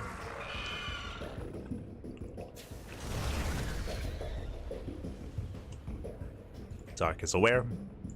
Pulls away, he spots the Marines, and now it's on Dark to make as many links as he can to deflect the Bio army.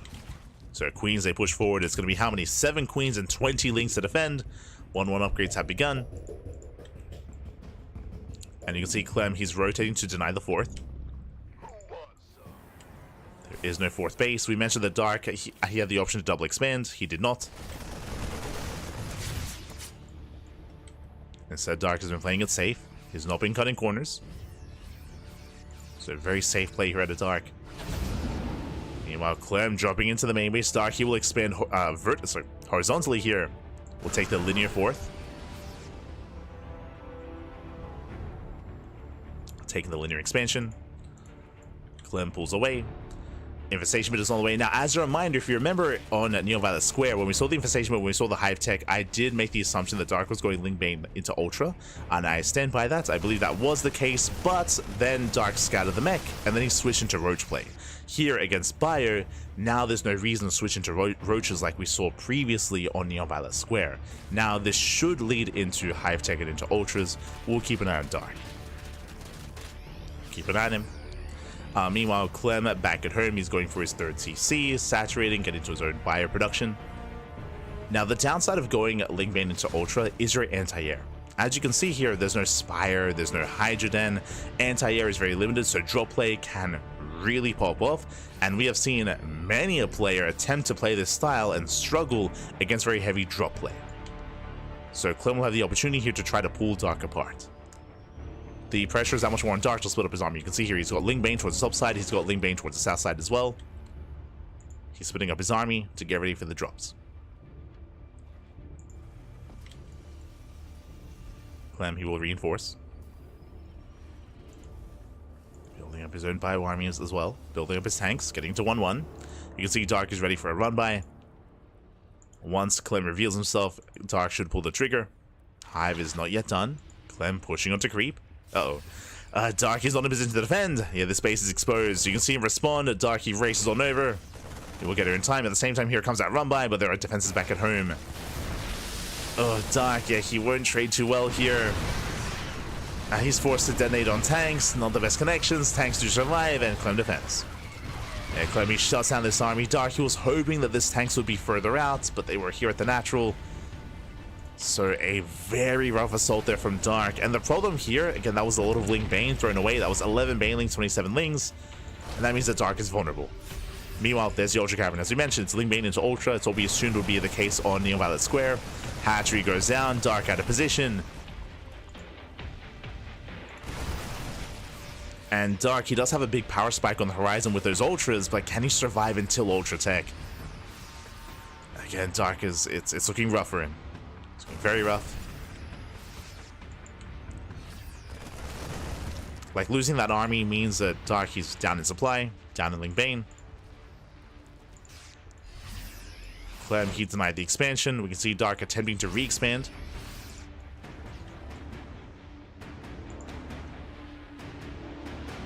Ultra production has begun, getting into kindness plating. But Dark, he needs more time, and there's no creep. Yeah, there's no creep here. There's no vision. Clem, he rotates, and Dark, he doesn't see this rotation. You can see him pre-split his army, And he has some Banelings and some Lings, but it's not going to be enough. Yeah, this army is terrifying. Dark, he's supply blocked. And before Dark can get into his ultras, Clem is here to knock Dark down. Yeah, the base goes down for a second time. Massive pickoff. Dark is falling behind production-wise, falling behind economically as well. Clem is maxed. Dark going for a run-by here, but alas, Clem is ready for this. He has reinforcements. Banelings, they do get into the mineral line. Up. Nice connections. 13 SCVs. That should not have happened, so a very nice connection there from Dark. Likewise, keeping up with draw play, but here comes the main army of Clem. And he's so close to the natural. The first ultra is revealed, but no upgrades, no kind of slating. Oh, brutal mind connections. Ultra just melts. Yeah, he'll pick up there against the Banelings. And Clemmy just goes straight. Oh, he's going to say into the main. Clemmy maintains his position. More ultras are building up. Banelings, once again, they roll in, but they do not get any SCVs. Stark is building up more ultras, at least trying to. Gets on top of the bio. Clem dropping towards left-hand side. He trades well against the Lings. Yeah, no Banelings to defend. The Queens are under fire as well. Dark is keeping up. Ooh. Cleans up the drop. Keeps up with the main push. The Ultra kind of slowly building up here. And Kindness Plating this time is done. He's ready with Kindness Plating. The Ultras, they're getting to their final form. Meanwhile, Clem getting caught out. That's a lot of mines. Oh my god! Ooh, brutal mine connections. The Ultra barely survives. So it's going to go down to the Marines. Likewise, Dark's trying to catch reinforcements. But Liberation has arrived as well. Clem, he does hold on to the natural. And Ultras are trickling in. They do get some good... The Banelings, they connect. Banelings, they connect across the map. Meanwhile, Clem, he does bust into the natural, catching reinforcements. Ultras are doing what they can, but on their own, Ultras, they don't really pose much of a threat. Not on their own. And Clem, it looks like he may have just done it. He may have just broken Dark. As Dark, he barely has an army. He was 3 more drones. Dark, he plummets in supply. He's racing back. Oh god, the Ultras, they're so low. Get out of here, Pappy. Get out of here.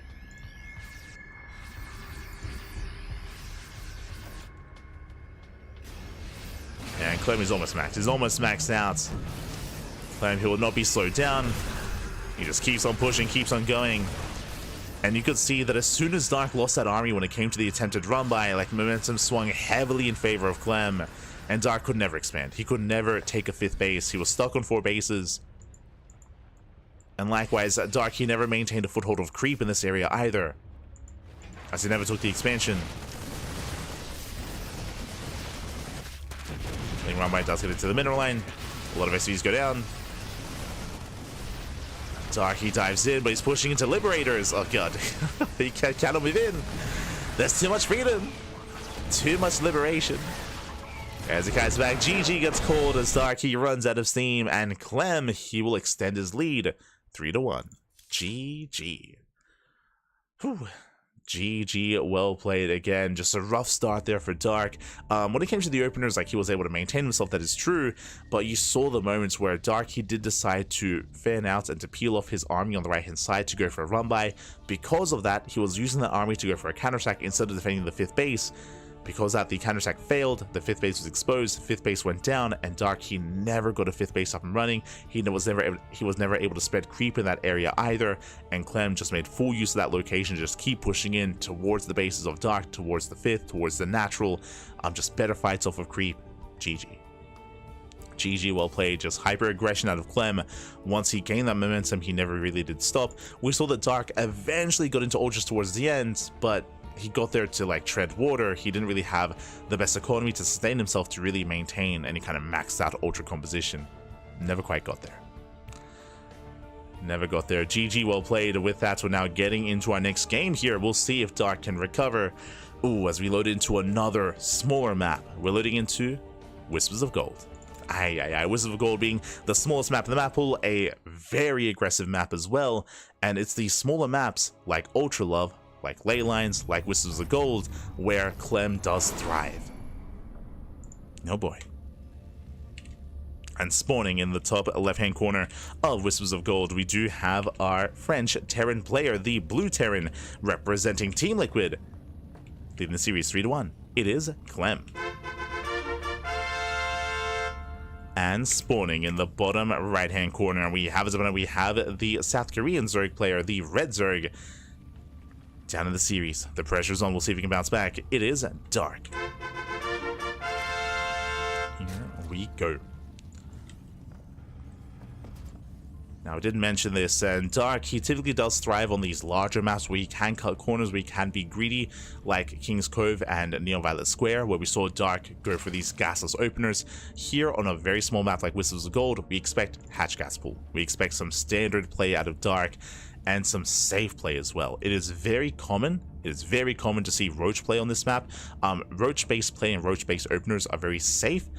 They're not very dynamic, they're not very aggressive, they're a little bit of a slower style, but players like herO, Dark, like they do often play Roaches on these smaller maps to try to defend and survive against the aggression of Clem. Again, because the map is smaller, it means that these timing attacks, these 1-1 timings, these stim timings, all these bio pushes, they hit even harder from the side of the Terran. Typically, the larger the map, the more breathing room the Zerg player has. But here, Clem, he can thrive. So we'll see how Dark will approach this. We'll see if he does even play Roach. He might not. He might play Ling Bane. Dark might try to go for a Roach opener into like a Roach all-in. He might try to be the aggressor instead. Dark can be very unpredictable at times. He can be very unpredictable, so we'll see what he goes for as well. As Dark does move in. When it comes to Whistles of Gold, it isn't just about the rush distance by ground, it's also about how exposed the third base is. The third bases, plural, are exposed. There's no high ground advantage. Likewise, there's no choke point here on the triangular third base. There's a very wide ramp on the left and a very wide area here towards the top side as well. Very commonly, these rocks will be knocked down to reduce the time it takes to get across the map to make the rush distance even shorter on this map. Likewise, on the left as well, you can knock down these rocks and push towards the left-hand base even faster. There is somewhat of a choke point here that you can try to take advantage of, but we have seen many players attempt and fail to defend this base.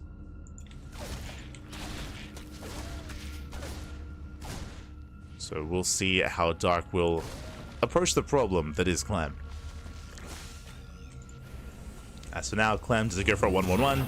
The answer is no, he's going for a 30. Oh. He is going for a 1-1-1. Jesus. Now, we spoke about how aggression is boosted, or aggression is favored on this map. It's really assisted by the map in a lot of ways. Speaking of aggression, 1-1-1. No third CC in sight. This is one of the most aggressive openers you can go for here. With this, we're going to be getting into a heavier Hellion count, into faster starport production, faster Banshees. This can even lead into an armory, into a Hellbat push. So hyper aggression out of Clem. And we'll see how Dark will survive this, or will scout this even. Like, Dark doesn't know. Dark has no idea. So it's going to be on Dark to survive. Banshee production has begun, getting into Cloak. Hellions, they rush past, they head towards the mineral lines. Lings are going to get roasted, but really wants the drones. He wants those workers. Dark forced to pull away. Mining time is denied. Clem, he does pivot in between the gases. Nice positioning here with the queens. Very nice positioning. First Hellion goes down. So far it gets 2 drones. Did I say 2? Getting up to 4. Getting up to 7 as more Hellions. Oh, they do hit the natural. Dark is out of position. And he's being pulled apart. 8 drone kills already. That is insane damage. And Clem is setting himself up for success. This isn't killing Dark, but it may be the reason he dies, because Clem, he's not done. Remember, it's a 1-1-1. Very early stim timing. More Hellions rushing across the map. Clem is not done. Nowhere close. Nowhere near being done. As he's still rallying more Hellions. Second Rax is on the way. Still no third CC. And this is, especially with the earlier stim, yeah, this is looking like a 2-base all-in. 2-base all-in out of Clem, setting up 3 Raxes here on 2 bases. Clem, he knows he has momentum. Dark going for a run-by on left-hand side. Does go for the run-by, does attempt a counterattack. I mean, the Hellions are not at home to defend. True. Checks, no saturation at the third. Meanwhile, the Queens not quite in position. There are some Lings here at the natural. Lings, they bust into the natural waste as well. SCVs are going to be going down. Nice run by here by Dark. Meanwhile, Clem, he does get into that mineral line, roasting up drones. Drones are getting roasted. Lings likewise are going down. And Dark, can he wreak havoc? Can he get more SCV kills? There is a Banshee. No Hellions. No Hellions to defend. Getting 9 SCVs so far. Getting it to 10. Takes down a Mule. And so far, very necessary damage here from Dark. 13. Oh, getting up to 15. Oh my god, 15 SCVs. And even though Dark, he may have lost a lot of drones across the map, he gets 19 SCVs. Ay, ay, ay. And Clem is punished. Clem is punished for his aggression. Remember, Clem, he had 8 Hellions. And what was he doing with them? He had them all across the map. Clem, he chose to dive, he chose to rush past the Queens, and he had 0 units to defend back at home. That is 19 SCVs. Dark is back in this game. He also got a full scout. Dark, he saw no command center. No command center. There's no longevity in this game for Clem. Stim is done, but Clem, he doesn't have an economy. Like Clem, he was hoping to go for a 2-base all-in. And yes, an all-in means that, you're not really looking to have a greater economy, but you need an economy to sustain the all-in at least. And he doesn't have it. He's not on 2-base saturation. He cannot sustain the all-in, which means Dark, he has time to re-drone, re-saturate, take a lead, and get comfortable. And here comes a Roach Horde. As you mentioned, Roach play is a lot more common on Whispers of Gold. It is a very safe way to play. So we're getting to Roaches, getting to 1-1. And the longer this goes on, the better it is for Dark. As Dark did cripple the economy. And Clem can't really do much. Like, again, everything is delayed. Everything is delayed, everything is late. Because of that economic damage. Things were looking dire because of the Hellion run-bys, but Dark, his answer was to just ignore the Hellions. Just ignore the Hellions, just go across the map. Hope that Clem is overextending, and Clem did. Clem, he did overextend with the Hellions. He was overly aggressive. He got too excited. Clem, he was premature back. He was premature. Now he's moving in. And the problem now is that because of all the damage done earlier, this move out is that much weaker. It is weaker than what it should be. It is also later than it should be as well. So Dark, he's had more time to prepare, had more time to defend. Despite that, does he have enough? Remember, this is still a 2-base all-in. Clem, he sims in. Ravagers, they will finish up just in time. Ravagers are ready. Roach is going to be going down. Clem, he sims forward. Oh, he gets into the Roaches. He gets into the Ravagers. They're going to be going down. And despite the delayed all-in out of Clem, Dark, he barely wasn't ready for this. Yeah, Roaches are going down. Boys are being pulled. And Clem, he will eviscerate the economy here. This is still getting out of hand, despite the damage done earlier. Ay, ay, ay. I thought that maybe Dark had done enough.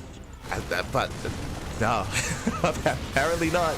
That's going to be 16 drone kills. Dark moving forward. Trying to get on top of that first tank and takes down the tank. People lose everything in the process here. Roach is going down left and right. Clemmy rallies in. Yeah, you can see 1-1 is finishing off a Dark after the end of the fight. So upgrade is a little bit too late there. Roaches, they rally in. It looks like Dark, he will barely hold on here. He takes down the final tank, but at the cost of 16 drones. And suddenly, Dark doesn't have the economic lead, doesn't have that greater economy to fall back on. And Clem, he's just rallying. He's just rallying everything across the map. Again, there's still, there we go, now a third CC is on the way. Clem has done enough damage. Ay, ay, ay. Don't underestimate Whispers of Gold. True, true. I mean, again, we mentioned it before, and I feel like I have to reiterate that now. I mean, aggression is favored on this map. You have less of like a defensive features here at the third base. Rush distance is shorter. And there's a reason why Clem did opt to go for a 2-base all-in to begin with. And even though it was delayed, still successful. Dark going for a counterattack. Back at home, there are some defenses. Dark, can he get on top of that tank? Oh, barely can. No pickup. No pickup on the tank. Nicely done. Ah, but there's a tank on the high ground. Likewise, Clemmy drops into the main base. Drops into the main, takes down the gases, takes down the Overlord.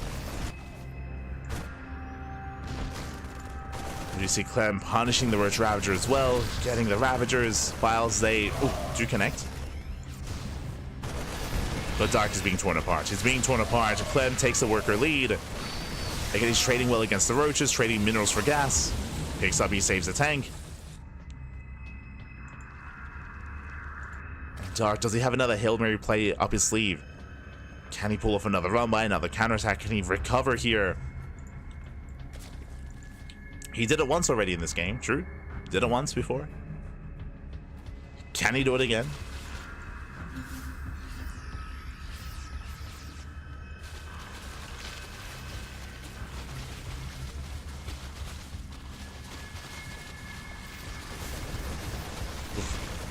Yes, Clem dusts him in.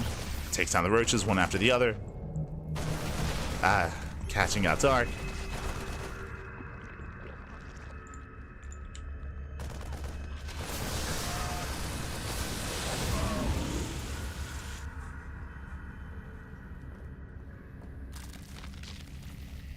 Dark, he's trying to keep up, trying to hold on.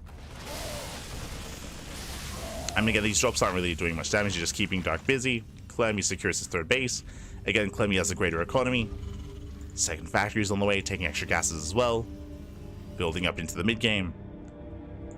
And Dark, he's still trying to recover as well, going for his own fourth. Still barely holding on. Oh! I also just realized that a lot of Clem's supply heroes are in medevacs, less so in bio or less so in tanks. But that's still a lot of bio. That's still more than I can say for Dark's army. As Clem, he stims in. Tactical Siege. Does force a cancel. That's all that Clem needed. Denies the fourth. Keeping Dark on a 3 base economy. Keeping him on 3 hatcheries. Files a pop-up to take down one of the tanks. One tank goes down. Oh. And yeah, he just cannot hold on against the Spider threats. Not without Ling Bane. Just pure Ravager does not trade well against this. Clem, he falls back to the tanks. Tank volley's going off. Marauders, they come in to reinforce. And Clem, he will overwhelm. And this was a crazy back and forth, but GG gets called. Clem will extend his lead 4-1. GG. Whew, GG, well played. Clem had a very strong start. If you remember, he did have a Hellion runway that got 8 drone kills early on, but Clem overextended. He moved out with the second wave of Hellions, and that was the moment that Dark fought back. He fought back, he got across the map, he got over 20 SCV kills. It was crazy how much damage Dark did with his Ling counterattack, with his Ling runby. Dark, he got ahead when it came to his bases, when it came to his economy. He was getting into Roaches, and it looked like Dark was about to seal the deal. It looked like Dark was going to be able to deflect the all-in of his opponent and just get ahead from there and just snowball out of control. But despite the all-in being delayed, despite it being stifled, and despite it not being ideal for Clem, it still hit like a truck, and he still hit Dark just before he was ready. Dark, he was massing Roaches, he was getting into 1-1. If you remember, 1-1 finished after the fight concluded, after the all-in was successful. And Dark, he lost his lead. He lost the lead that he had accumulated. He lost everything at that third base. And Clem snowballed from there. GG. GG, well played. Very impressive push there from Clem. Despite things looking a little bit dire, pulled it off regardless. That leads us here into the next game, into Frostline. And we'll see if Dark can recover, or if Clem will take it from here. And even have a repeat of what happened with herO.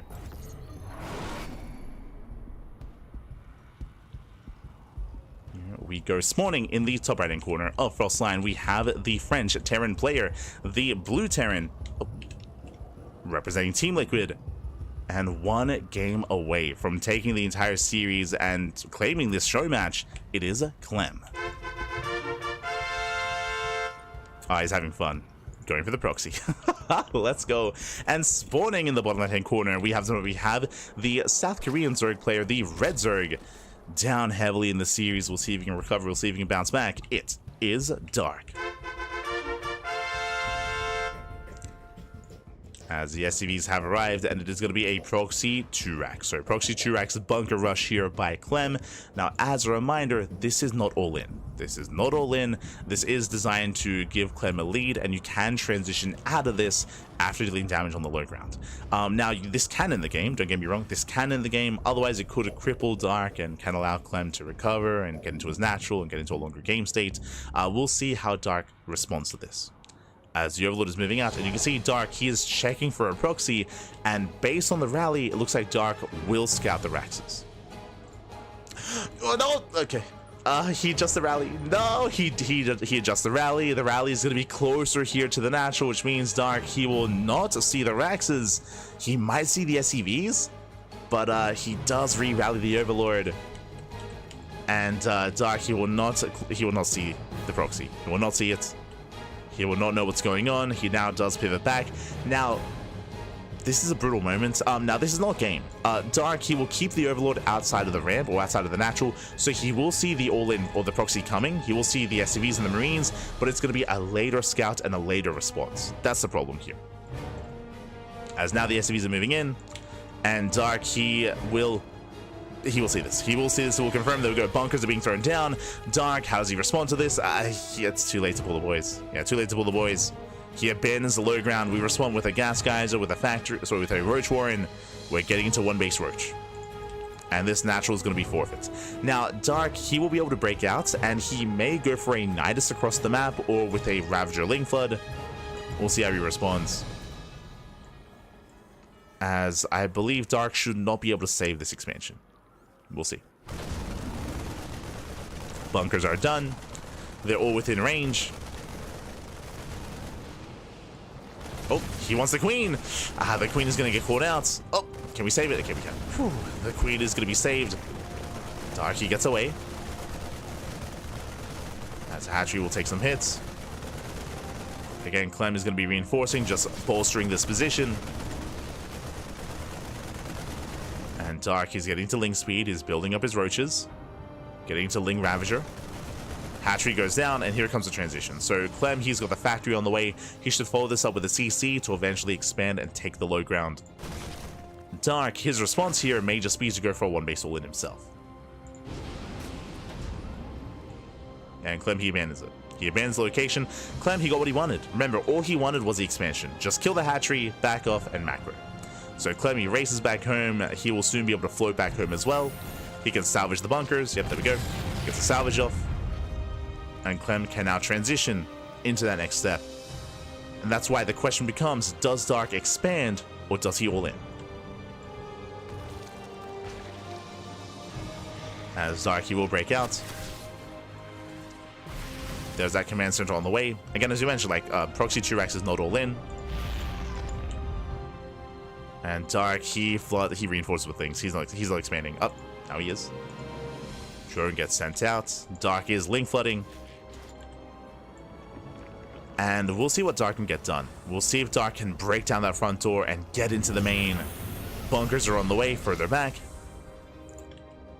Dark, he's amassing his army. Drone is in position. And there we go. Dark, he does re-expand. Does take the natural. Dark has how many? He has 17 lings, soon to be 19. 19 lings. Dark moves in.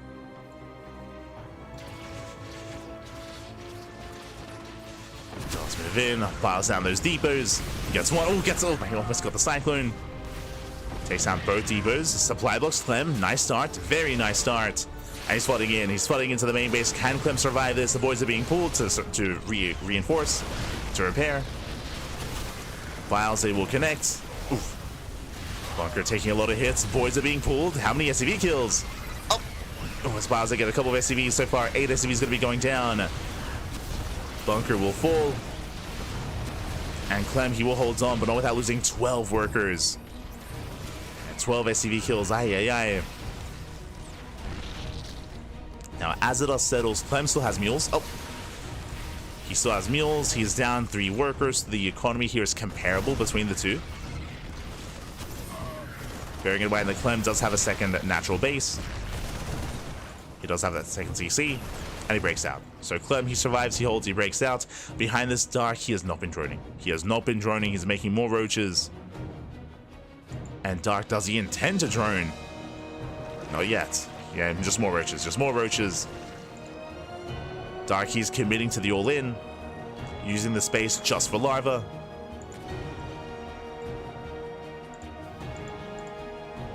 And because of that, the longer this goes on, the better it is for Clem.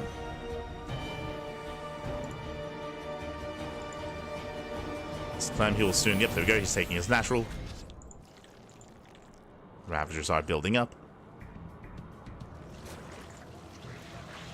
And Dark still not droning. He's going for a second wave, a second all-in. Clem, he will spot the army. Boosting into the main. It does find all the overlords. Oh no. And Dark, he commits. He just commits across the map. Clutch transfuse. Clem, he will get to one of the overlords. Supply blocking Dark. And back across the map, Dark, he has how many? He has 4 Ravagers. 4 Ravagers. Clem, I don't see him defending that low ground. And he has no bunker on the high ground either. Dark, he can pull this off. Ooh, liberated to survive. Pulls back. Marines so far, they hold the line. Wiles, they will bring down the lid. Oof. Liberator falls. Boys are being pulled. Tank has made it. But can he siege up in time? So far, Stark stepping forward. SCVs are falling.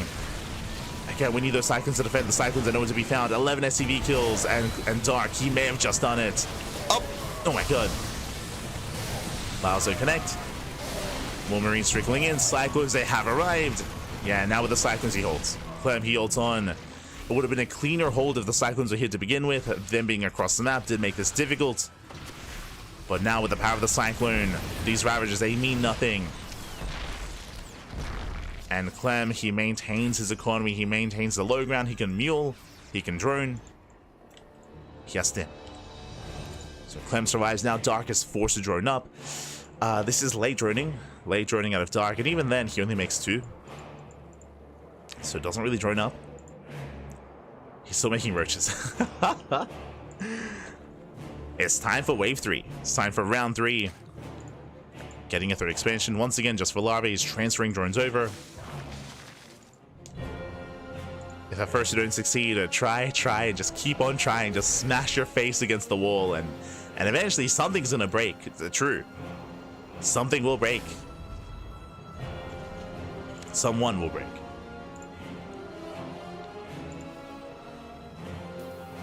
Clem, he tops off those Cyclones. Remember, he has stim this time, soon to be combat shields. The army's just becoming more efficient. It's just becoming greater here.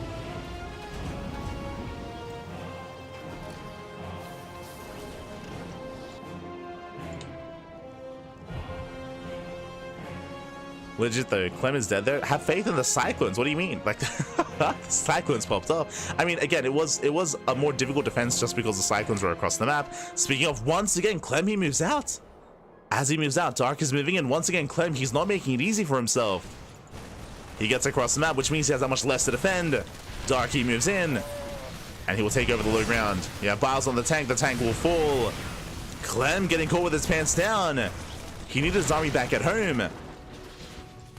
Did need it back at home. Boys are being pulled. SCV's going to be going down. At the same time, Clem, we're going for the base trade. Oh, yeah, we do. Oh, my God. The Biles. The Biles are connect. 21 SCV kills. Ay, ay, ay. But Clem is going for the kill, going for the main. The base trade is upon us. The tank does hold, does siege. And Clem is barely holding on back at home, and across the map he overwhelms. GG gets called, and Clem, he will take the series 5-1, taking down Dark in the best of 9. GG. Whew. GG, well played. Very, very intense game there at the end of the series. Clem, he didn't make it easy for himself. He was being very active. He was being active across the map with the Cyclone drop, with the Bio drop as well. But he barely had enough to hold on. Wasn't easy, but did hold against the all-in after all-in after all-in of Dark. Did overwhelm. GG. GG, well played. Whew. Congratulations here, Clem. He will claim the series. Very impressive performance. Dark, he was able to hold his own at certain times, at certain intervals here in the series, specifically on Neon Violet Square.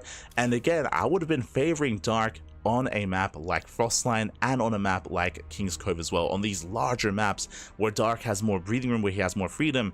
But specifically, King's Cove and Frostline, those are the two maps where Clem did cheese. Or Clem, he did cheese. He was hyper aggressive. He did break Dark in both maps before Dark would even embrace any kind of mid game. And with that, congratulations here to Clem as he does claim the series. My condolences to Dark, but again, really happy to see a little bit more of Dark while we can.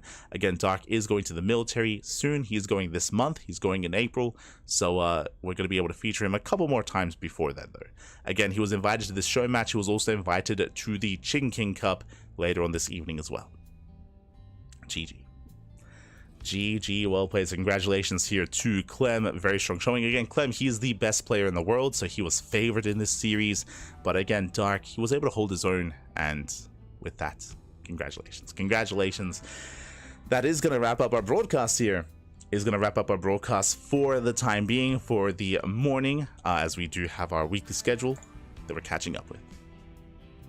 Let's go. So we just wrapped up with our early morning broadcast with the Enki show matches, and as you can see, at 5 p.m. KST, that is going to be 6 p.m. AEST, we are live with the Grand Chicken King Cup. If you're curious, what is the Chicken King Cup?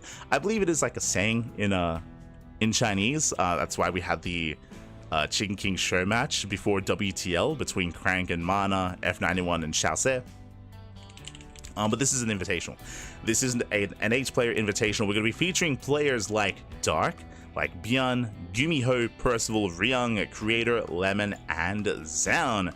We are going to be the official English cast of this event, so look forward to it, as we're going to be featuring it later on here tonight. Let me just quickly double check here so we can all have a look at the bracket together. Look at the brackets. Hold on. I got you covered.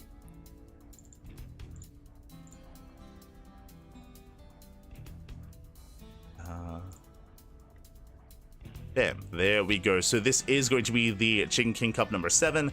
We have Creator versus Gumiho, Percival versus Dark, we have Zan versus ByuN, and we have Lemon versus ryung. So an 8-player invitational. This is a 2-day event. Today we're going to be featuring the first round. So we have 4 best of 3s. 4 best of 3s. You can see here that is in just under 5 hours. Just under 5 hours. So we have a little bit of time. So I have 5 hours to get some breakfast, get some food, to rest up, to edit all the VODs. I have a lot of VODs to edit. I have to schedule a bunch of VODs as well, and get ready for the next cast in 5 hours. Let's go, baby, let's go. So again, that's gonna be the quarterfinals. We'll be casting every single match. Tonight is the quarterfinals. Tomorrow, as you can see here, in 1 day, in 6 hours time, is the semifinals. So tomorrow is gonna be the semifinals and the grand finals as well. Best of 5s and a best of 7. So again, this is going to be a 2-day event, and we are going to be the official English casters for this event as well. So a big shout out to those working behind the scenes, to Saber and to the SC Boy scene for reaching out. As always, we're always here to cast. We cast all the StarCraft. We cast more than anyone else out there. All the content. Speaking of, that's why we have a schedule here. So again, that is going to be our second broadcast of the day. Tomorrow we're live with the Kung Fu Cup Warcraft 3 Evolution Edition. You can see there the second Chicken King day on Saturday. Sunday we have HSL, and we also have Sparkling Tuna Cup as well. 2 casts a day every single day. We got all the content here on the CranKy Ducklings. So if you enjoyed the broadcast, if you want some more content, if you want some more StarCraft, we got you covered here on the channel on the CranKy Ducklings. Let's go. Let's go, baby. Let's go. Light eats since when? Oh no. Oh no. Time to... You're an animal, baby. You're an animal. Oh no. Not today, not today. I would love to ladder, but I do have some things to catch up on after the broadcast, before the next cast, so do apologize. Maybe next time. Maybe tomorrow, actually. Tomorrow, I should have a little bit more time to ladder. Tomorrow. Yeah. But yes, this is our weekly schedule, of course. If you enjoy the content, if you enjoy the casting, if you want some more, then we do have you covered. Then we do have you covered here over on YouTube, ! YouTube in the chat. We'll give you a link to our YouTube channel. All of our VODs are available there on a daily basis. So if you can't watch something live, and I don't expect you to, right? You too, I should say.